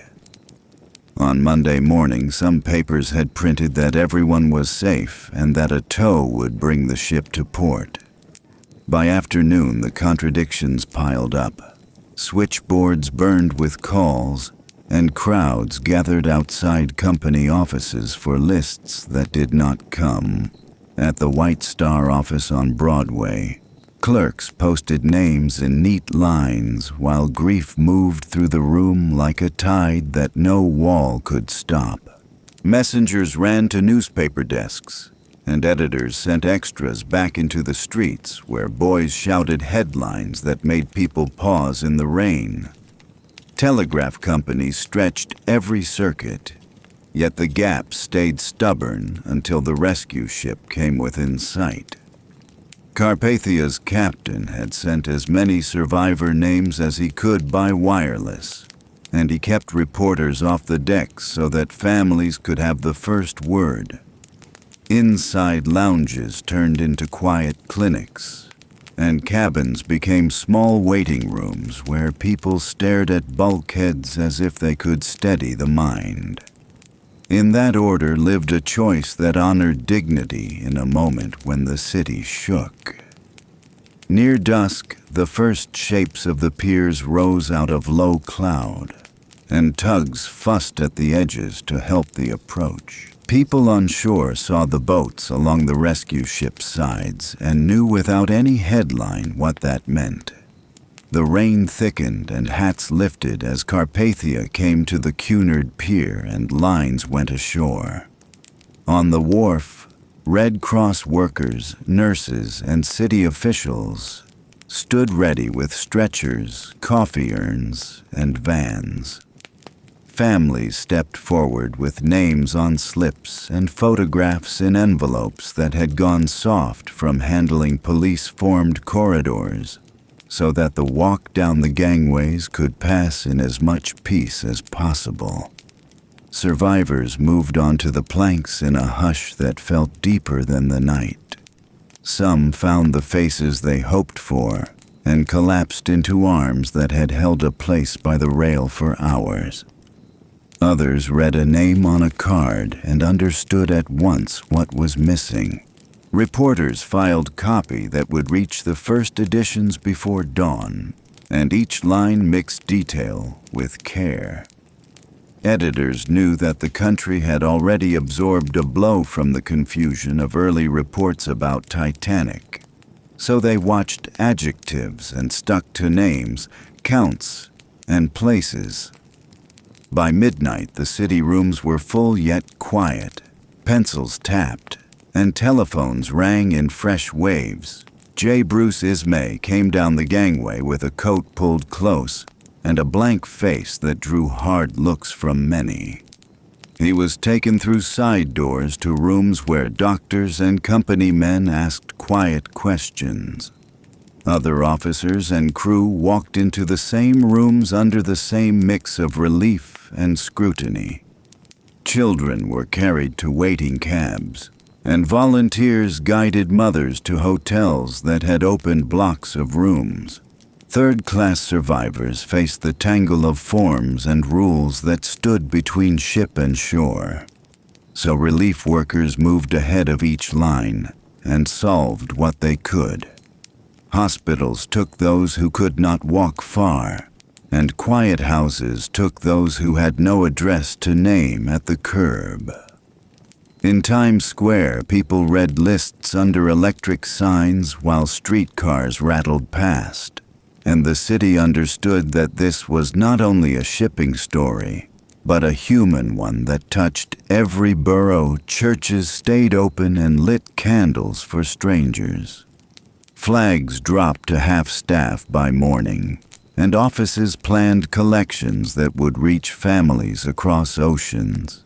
Wireless stations along the coast carried a new stream, not of distress, but of arrangements between ships and shore for mail, baggage, and the fate of the boats that bore the lost name Harbor Pilots. Told stories of bergs reported far south, and of how the spring flows had changed the lanes. People listened with the patience of those who now respected the sea more than they had the week before. Amid the paper and the rain, there were small acts that steadied the night. A cab driver carried a family to Brooklyn and refused payment. A hotel clerk set soup on a tray and left it outside a door, then wrote a note that said, "Rest and eat when ready." City leaders spoke of funds and of a committee that would track needs past the first week.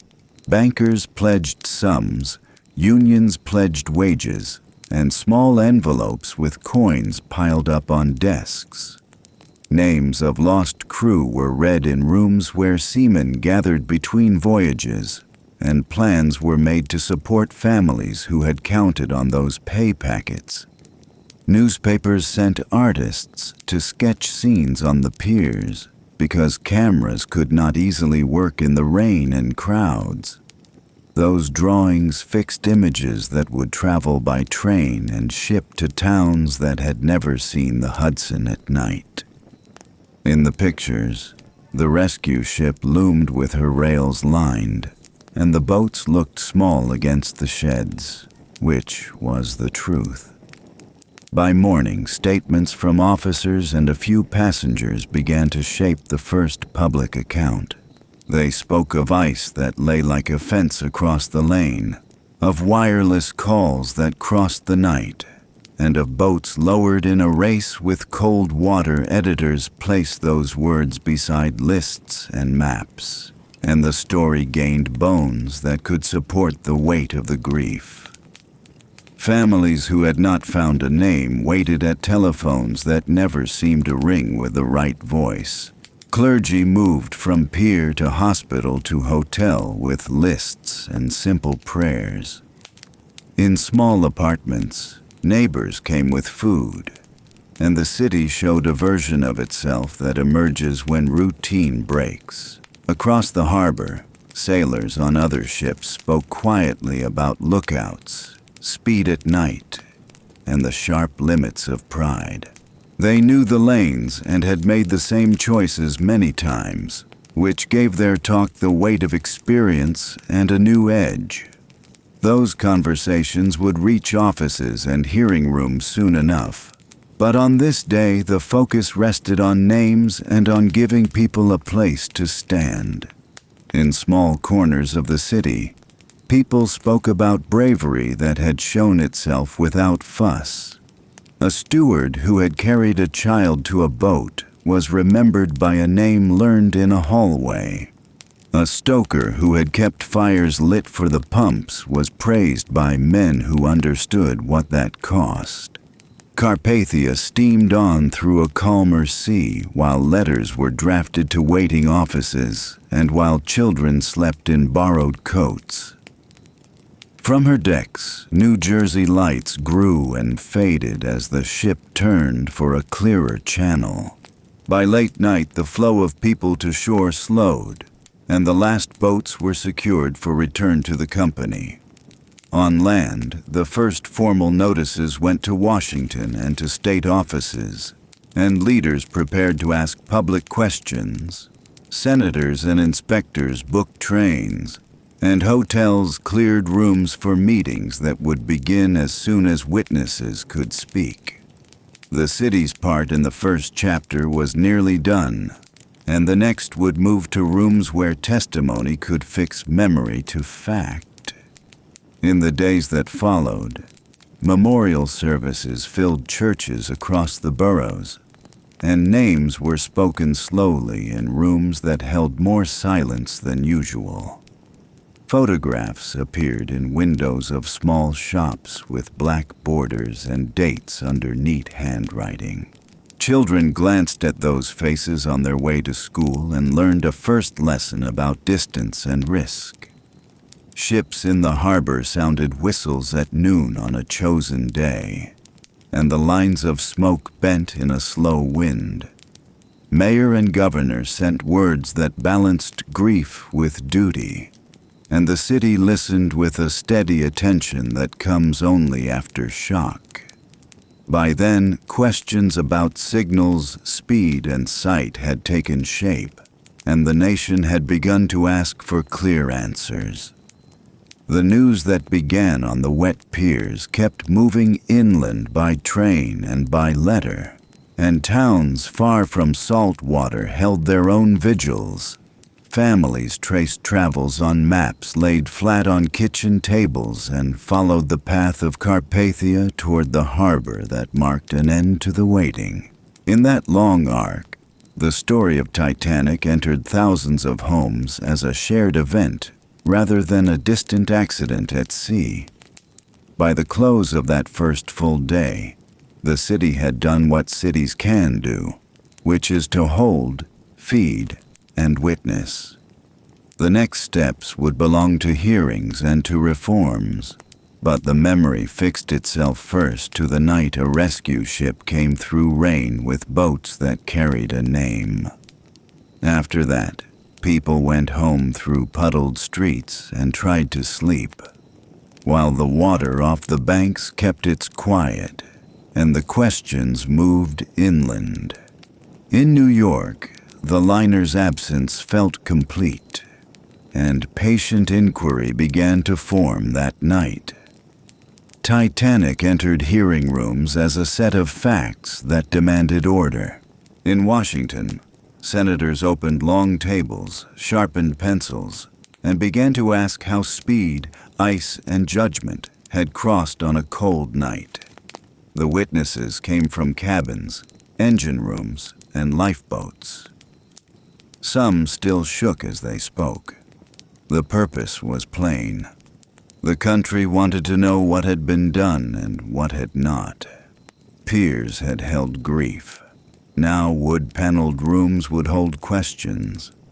The tone stayed respectful, yet the air carried urgency. Families waited for answers that could help them make sense of a loss that felt impossible. In the Senate inquiry, Senator William Alden Smith set a brisk pace that matched the need for clarity. Survivors described ice warnings, the quiet night, and the first moments when the hull began to take water. Officers explained orders, lamps, and lists. Firemen told of heat, pumps, and doors that fell like steel curtains. The panel pressed for facts, but allowed pauses when voices faltered. Records of signals and logs were read into the room. The early days built a spine of testimony that the public could follow. People wanted the simplest chain of events that would explain the shock Titanic appeared in every exchange about speed and caution. Senators asked whether a reduction had been considered when the ice reports grew frequent. Officers replied that visibility was good and the sea was calm, which had long argued for holding course while keeping sharp eyes. Some thought the smooth surface a trap because it robbed lookouts of clues. The committee wrote that point down carefully. The ship had not chased a record, yet it had kept a firm pace. The question became whether habit had outlived prudence in a season when ice lay far to the south. J. Bruce Ismay faced pointed questions about influence and fear. He said he had given no order about speed or course, and that the captain alone made such choices. He spoke of boats launched with space, because people hesitated to leave a brightly lit ship. He answered in clipped phrases that drew both sympathy and anger from the crowd. The chair asked why he had entered a boat. He replied that no women were near and that the craft was going down half empty. His words followed him out of the room and into headlines. Lightoller brought a sailor's gravity to the table and held firm on decisions taken at the boats. He described the rule he had enforced on the port side and admitted that seats went empty when husbands would not leave their wives. He spoke of cold that froze judgment and of a list that made lowering hard. The senators heard a portrait of order under pressure and also of gaps that no one had seen in time. His manner carried respect for the captain and crew. It also carried the weight of loss that no answer could lighten. Titanic returned in questions about the wireless room. Harold Bride told of long hours, a backlog, and a steady hand at the key, even as water rose. He explained the use of both CQD and SOS, and the way replies lifted spirits when the night felt endless. He spoke of the ship that answered hardest and came on into ice without delay. He also described the ship that sat close, saw rockets, and did not come. The contrast sharpened the committee's sense of what depended on judgment as much as on machinery. Captain Arthur Rostron of Carpathia testified with a quiet that carried weight.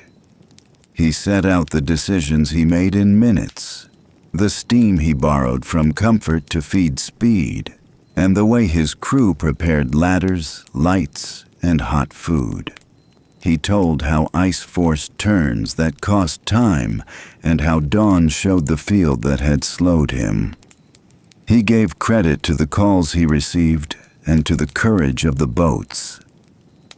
His account drew praise not only from senators but from sailors who knew what such a night demanded. Attention then settled on Californian and her master. Captain Lord defended his choice to stop among ice and his reading of distant lights as a ship that did not signal for help at first. His officers spoke of rockets that seemed curious but not clearly distress. They described a horizon that played tricks with distance. The inquiry pressed hard on why the operator slept.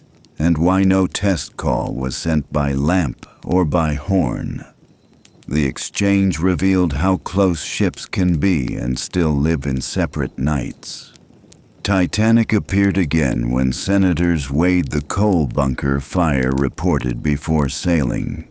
Engineers described how heat is managed with trimming and steady feed, and how the work did not change the course of the voyage. Debate rose around whether a weakened plate could have worsened the wound. The panel recorded the facts and declined to make the fire a central cause. The larger story seemed rooted in ice, speed, and lifeboats. Still, the question showed how much people wanted a single reason that felt solid enough to hold their grief. Lifeboat rules drew the hardest light. The Board of Trade tables had measured boats by tonnage, not by the number of souls on board. That system had made sense when ships were smaller and help was near on crowded routes. The senators heard how a modern liner could meet the rule and still carry seats for just over half.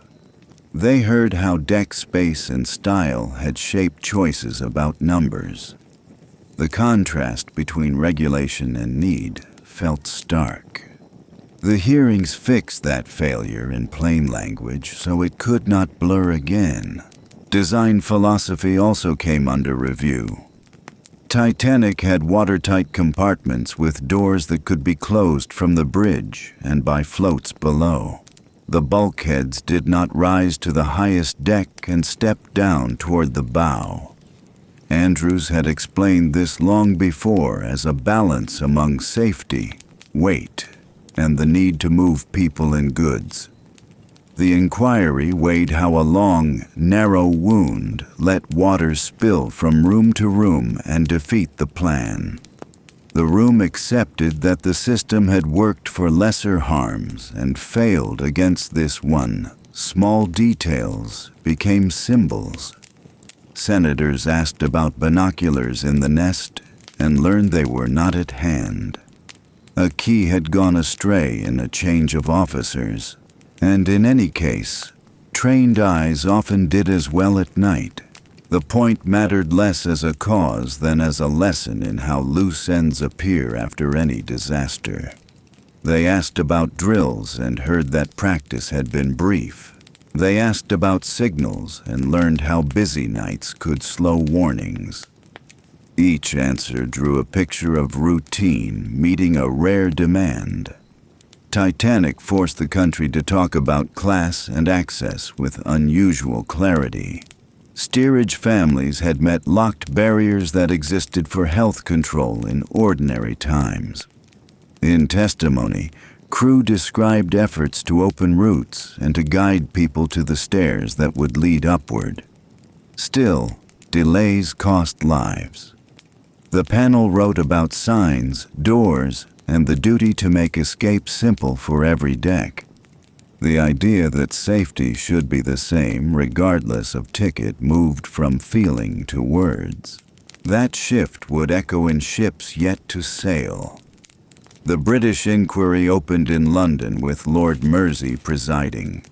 It drew shipbuilders, officers, seamen, and designers into a long review that matched witness to record. Where the Senate had moved quickly to calm a public, the London sessions dug into practice on the North Atlantic routes and into the history of Board of Trade rules. Mersey's court weighed the conduct of the captain who was gone, the officers who lived, and the companies that set the frame. It affirmed courage at the boats and criticized missed signals, all in the measured tone of a court of record Titanic-shaped arguments about technology and trust. Some witnesses urged that people had believed too easily in a phrase like unsinkable. Others argued that the ship had been strong, and that the real failure lay in policy that had not kept pace with size. Writers, politicians, and sailors debated these points in papers and in halls. The consensus that formed was practical. Rules must meet real capacity, and drills must be frequent. Wireless must be staffed through the night. Lookouts must be many and taught. Pride in machines must bend to care for human limits. The inquiries also touched memory. Families asked that names be read with care and that stories of quiet help be included in reports. Crews asked that the portrait of the night be fair to men who stood to their tasks below. Churches asked that the dead be honored without spectacle. Both panels tried to write with balance. They offered findings, not drama. They named errors and praised courage. They gave recommendations for rules that could be made soon. They accepted that no paper could equal the size of the loss or return those who were gone. Titanic left the hearing rooms with a set of lessons that would soon become law. The papers closed, the chairs were stacked, and witnesses went back to ships, homes, and quiet routines. The arguments did not end, because such nights never let go easily. Yet a line had been drawn between what had been accepted and what would be required. That line would guide captains, builders, and clerks as the next season opened on the Atlantic. The rooms fell silent. The work those rooms began would move outward to the sea, where change is proved by use. In both countries, printers set reports that people read at kitchen tables and in shipyards. The pages felt dry, yet they held a promise that sorrow would not end in talk. Offices began drafting circulars, companies priced new gear, and crews compared notes in mess rooms. The sea does not change for a speech. It changes when habits change. That truth moved from witness benches to workshops in the weeks that followed. The long route toward safer lanes had taken its first steady steps at sea. After Titanic, governments, captains, and crews began to change the way safety lived on the water. The loss had turned questions into tasks. Meetings met the shock with lists that could be measured and checked. Shipping offices ordered more boats and clearer routes to the rails. Pilots spoke carefully about ice and about nights when the sea looked flat and false. Newspapers explained new terms to readers who wanted proof that care would last. The mood moved from pride to duty. The changes would not bring anyone home. They would set a path so that another night might end differently. Within a year, officials from many nations met to write common rules for the North Atlantic lanes.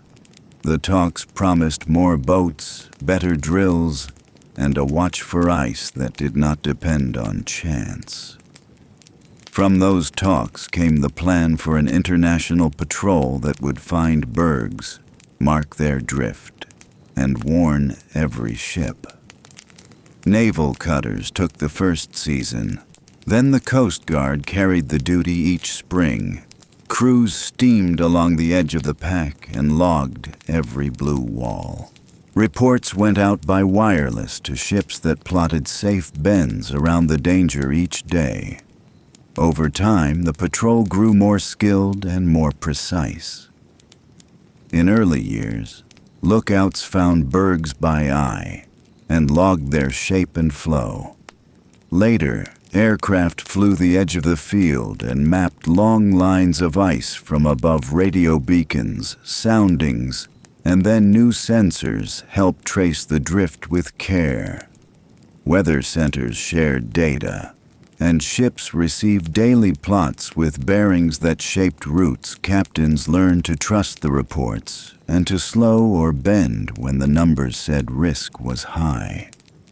The patrol became a quiet guardian each spring, steady and patient in dull weather work. Wireless practice changed as well. Ships that carried passengers now kept a receiver awake through the night. Lines hired 2 operators, so rest would not leave a gap. Distress calls were given the first path through the air, and routine notes waited.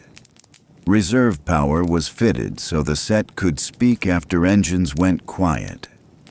Nations passed laws that licensed equipment and trained men for sea duty.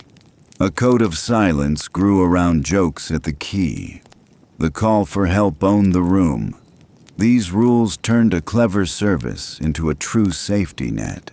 It saved precious night minutes. Boats changed from ornaments to lifelines counted for everyone on board. New tables required seats for all souls carried. With room to spare for crew who worked the falls, davits were strengthened and placed so that boats could clear each other. Provisions, water, compasses, lamps, and blankets were stocked by rule rather than by taste. Muster lists named men for each station and made backups in case of illness. Ports measured compliance before every sailing. Inspectors pulled a boat from its chocks and watched lines run. Numbers were no longer a boast. They were a promise enforced at the pier. Drills changed from short shows to real practice. Crews mustered with belts on, counted off, and moved to stations at the sound of a whistle. Passengers gathered by deck and by list and learned the route to daylight before any voyage reached open sea. Signs pointed the way with arrows and simple words that did not need translation.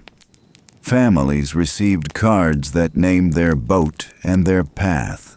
Officers learned to time the work and to fix any snag before the gangways rose. The habit brought calm when alarms sounded. People who had walked a path could follow it again. Track charts also shifted.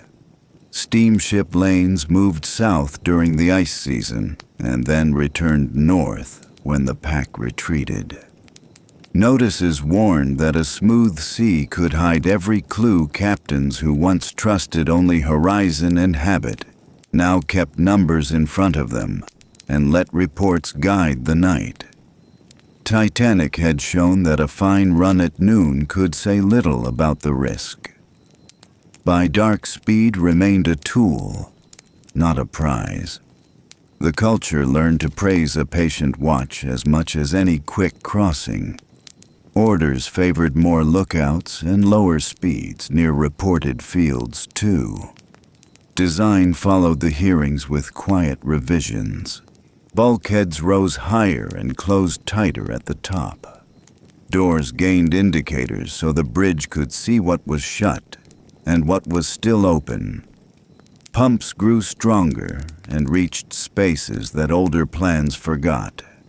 Steel standards improved, and testing watched for brittle seams that cold water might punish. Some builders added more inner skin to the sides so a long cut would bleed less. Fire lines and sprinklers were extended. The aim was simple. Ships had to forgive more kinds of wounds and still keep time to wait for help in cold. Law gathered these pieces into a single frame. Nations signed a safety convention that set common standards for boats, drills, fire gear, lights, and radio. War delayed its full force at first, yet the ideas took hold in company rules and government orders. Later versions renewed the promise and kept pace with new ships. Inspectors carried copies under their arms and walked ladders with the same list in each port. Captains learned that compliance meant more than paper. It meant a habit that reached from yard to wheelhouse and into every watch. The spirit outlived paperwork and shaped daily checks. Access rules changed where class once drew lines. Doors that had served health control were kept unlatched during passage and were built to open fast. Signs and drills reached every deck with the same clarity. Muster cards used plain words and simple maps that a child could follow. Titanic had forced this question into the open, and the answer became a public duty. A ticket could buy a bed and a menu, but it could not buy a safer path to a boat. That path belonged to everyone from the first call. Crews learned names and counted children during musters. Boat equipment gained detail that spoke of long nights. Each craft carried plug, painter, bailer, sea anchor, tins of water, hard biscuit, and a small lamp with oil enough for many hours. A compass sat under a cover, and a kit stacked blankets for cold hands. Whistles and a simple megaphone rode under the stern sheets. Crews drilled to lower smartly and to pull clear with even strokes. Many ships added a small searchlight on the wing so officers could judge a fall in darkness. Practice made these pieces feel ordinary, which is how safety holds on long, cold water. Signals were simplified so ships would read the night the same way. Rockets that burst white above the mast now meant distress without debate. A steady pattern carried meaning that looked the same from every deck. Lamps on bridges flashed clear code to boats and to nearby hulls. Whistles gave short and long notes that told crews when to lower or hold. Mariners who had grown up with many customs learned to trust one set that reached across flags. The sea works better when signs do not ask for guesses. Clear rules turned minutes into chances that saved real lives. Company culture shifted from pride in glamour to pride in routine. Checklists lived on clipboards and moved with the sun through the ship. Before sailing, officers walked boat stations and signed for readiness. During passage, mates tested doors and phones and logged the state of alarms. Port officials boarded with their own lists and found a captain ready to show the same pages. The tone felt different. Safety became a shared language that reached from clerk to stoker. Titanic stayed in the background of these habits like a steady bell that no one wished to hear again on any bridge. Training grew more practical. New crews walked the ship with petty officers who knew each ladder and door.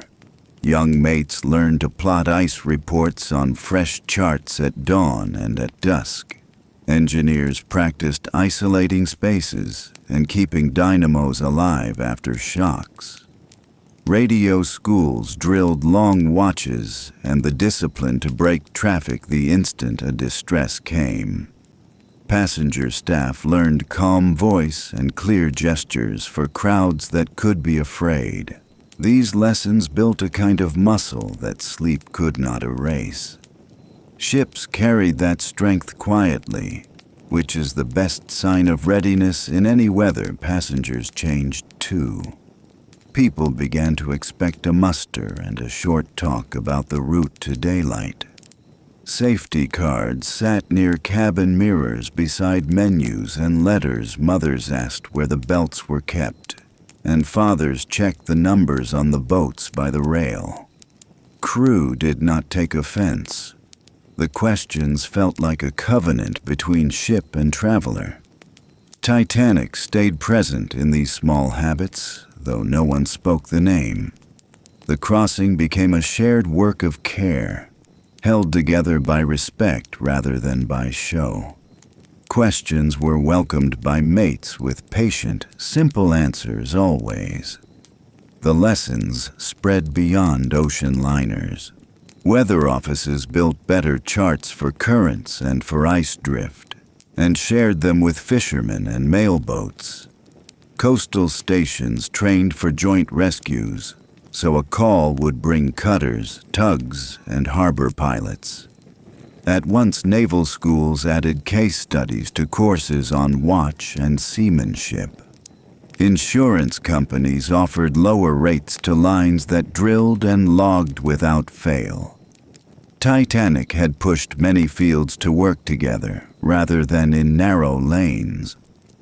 The change was slow and steady, and it reached towns far from salt water. It shaped habits in quiet ways. All of this work carried a single aim. People should have the best chance to live through a bad night and to see a sunrise. Titanic gave that aim a name that officials could use and that crews could understand. The patrol on the edge of the pack sailed each spring, and the radio rooms did not sleep. Boats sat ready along clean rails, and drills gave shape to fear. The sea stayed the same, yet the way people met it changed. That change became part of daily life at every pier, and it held. It still holds us steady. In the years after Titanic, families carried the weight of a single night into ordinary rooms. Breakfast tables gained empty chairs. Pay packets did not arrive on Fridays. Children learned new roles as errands, and small jobs filled gaps that a father or mother had managed before. Letters from the company came in careful language that could not touch the silence in a home.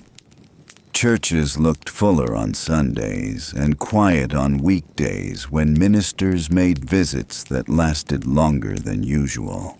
In coastal towns, the docks felt different because voices that had teased and traded for years were gone. Grief changed the sound of the water. In Southampton streets, the loss ran like a thread through every block. Many crew had come from a few parishes, which meant rows of houses mourned at once. Neighbors shared broth, coal, and the steady help that makes days bearable. Employers extended small credit, and shopkeepers wrote names on tabs that could wait. At night, windows held candles, and children watched the flames flicker toward sleep. Wives and mothers walked to the docks and then turned for home with the same slow step each day. Townspeople learned which doors were best left unknocked for a time and which ones needed company. In Belfast, the shipyard felt the absence, as pride gave way to questions that were not easy to carry. Men who had shaped frames and set rivets now took off their caps when they passed the yard gates. Builders knew the difference between blame and sorrow, yet both walked the streets together. Paydays kept families fed, but talk at the tea breaks had a new edge. Foremen insisted on care in every bay, and crews met that care with tired patience. Memory stretched from slipways to front rooms and back again, and the city learned how to hold two truths at once. In New York and across New Jersey, the piers became places where families learned to accept answers that no one wanted to speak aloud. Relief committees formed within days, drew on church lists, and began to pay rents so that homes would not be lost before grief could soften. Volunteers took notes on needs and passed them to donors who did not ask for attention. The work felt simple and endless. A stove repaired here, a funeral carriage there, a week of milk for a child. People understood that money could not cure sorrow, yet it could protect a kitchen. Stories traveled with the same quiet speed. A steward helped a young mother to a seat and wrapped her shoulders with his own coat. A fireman kept at the valves until the last order brought him away. A wireless man stayed at the key while the floor grew wet. People spoke these lines in kitchens and in union halls, not to make heroes, but to keep a sense of measure. Children heard them and learned what adults meant when they said courage is often quiet. The names held shape because neighbors repeated them with care over many evenings. Some families carried keepsakes that felt heavier than iron. A postcard written at Cherbourg, a ticket stub with a date and a line name, a pair of gloves that smelled faintly of salt long after the news came. These small objects lived in drawers beside school pictures and tax papers. When a child asked, a parent would take one out and tell a short, careful version. The telling was as much for the speaker as for the listener. It kept love in reach without letting pain take the whole room. Many houses learned that balance with practice. Halifax took the dead with dignity when ships brought them from the banks. Local craftsmen built coffins through the night, and clergy stood by the piers with lists and calm voices.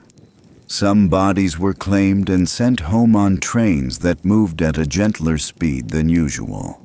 Others were laid to rest under markers that said unknown beside a number and a date. People came on Sundays and read the stones in a hush that felt like a duty. The graves made the story local, not only distant. They gave strangers a place to speak a name aloud. Insurance claims and court papers shaped other rooms.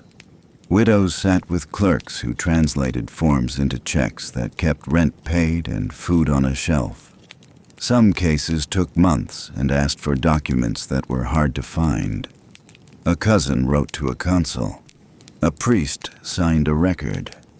A neighbor swore to a name and a street. Lawyers tried to be kind when they could. The process felt cold, yet it prevented harder losses.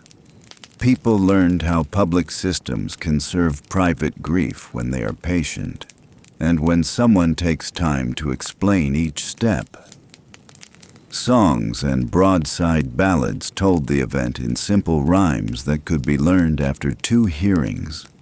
Street singers carried copies rolled in pockets and sold them at markets where news traveled fastest.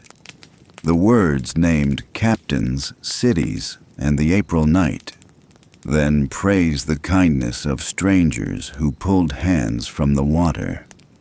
These songs were not careful history. They were a way to handle fear around a stove. When voices lift together, a room feels less fragile. Families kept a few verses alive even after the newspapers yellowed, because the chorus soothed more than it informed. Books began to collect accounts with greater care as years unfolded. Journalists walked the piers and visited boarding houses to take down memories while they were still sharp. Later, a careful writer gathered voices into a single arc and found a tone that respected both loss and fact. Readers turned pages slowly and felt close to a calm, shared night. The book moved into classrooms and living rooms and helped a new generation understand the shape of the event without dressing it in drama.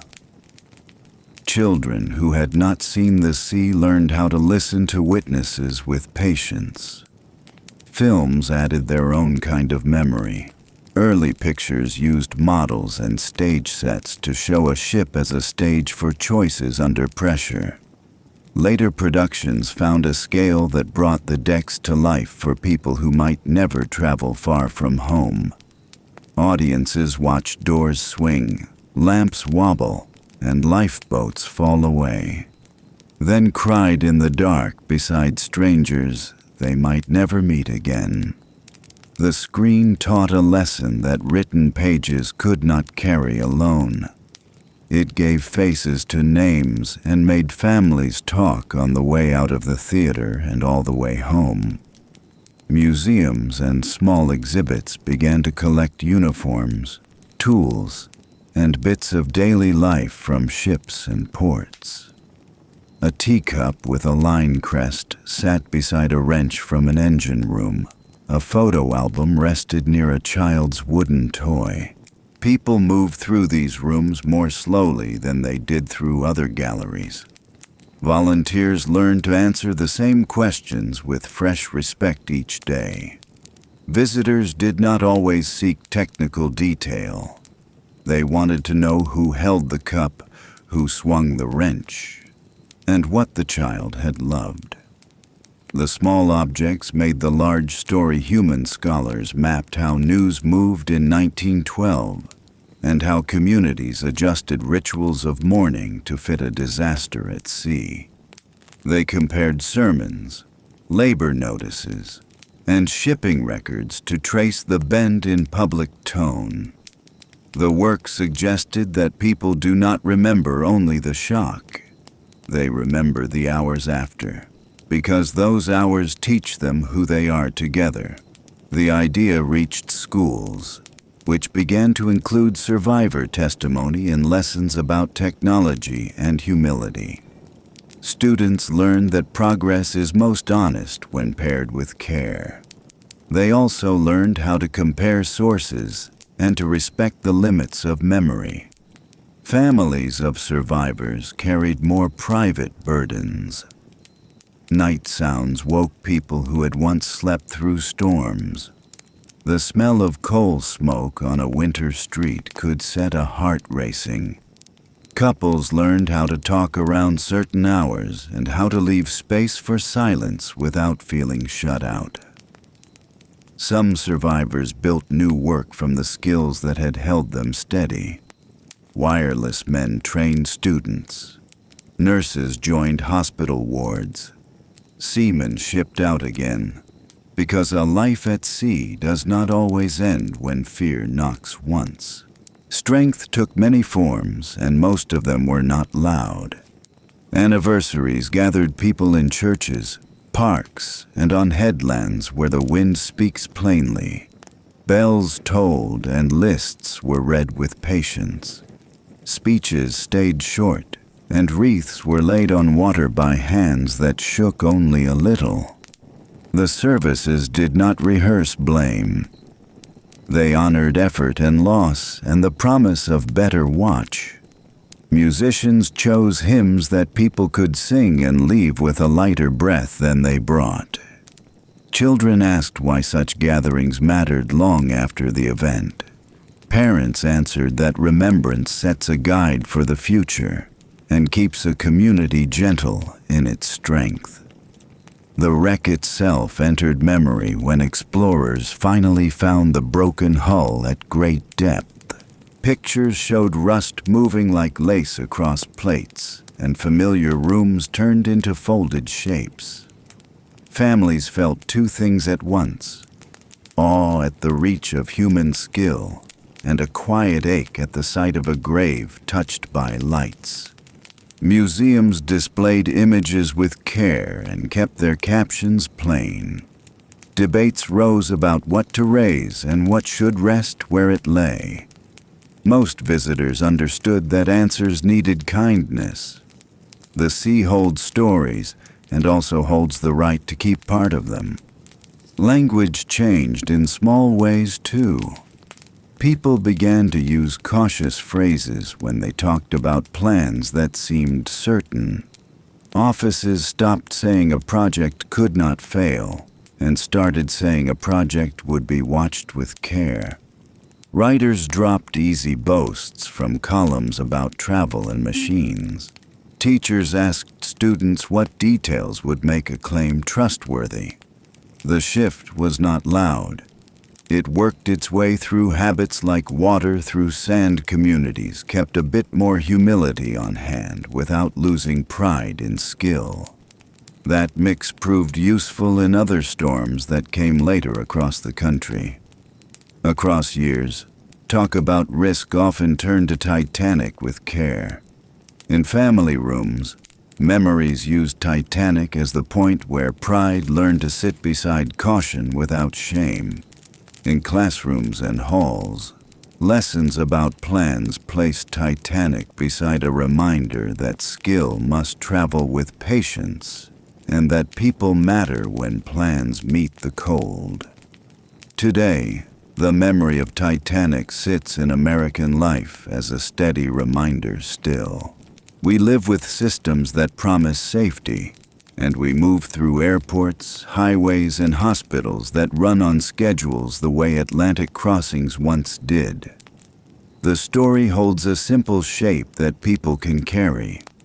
Pride in skill meets care for limits. Read slowly.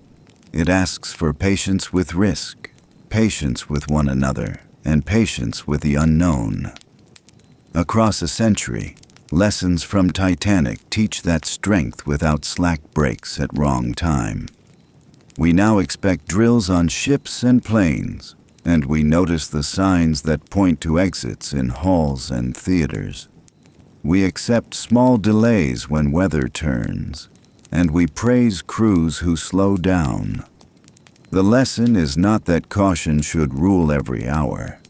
It is that speed should earn its place, and that confidence should be checked by humble questions. In daily life, lessons from Titanic help see how comfort can hide gaps that show under strain. The lights were warm and the carpets were soft, yet routes were unclear and boats were too few. The parallel today sits in software we trust, grids we assume will hold, and devices we treat as quiet servants. None of these are evil.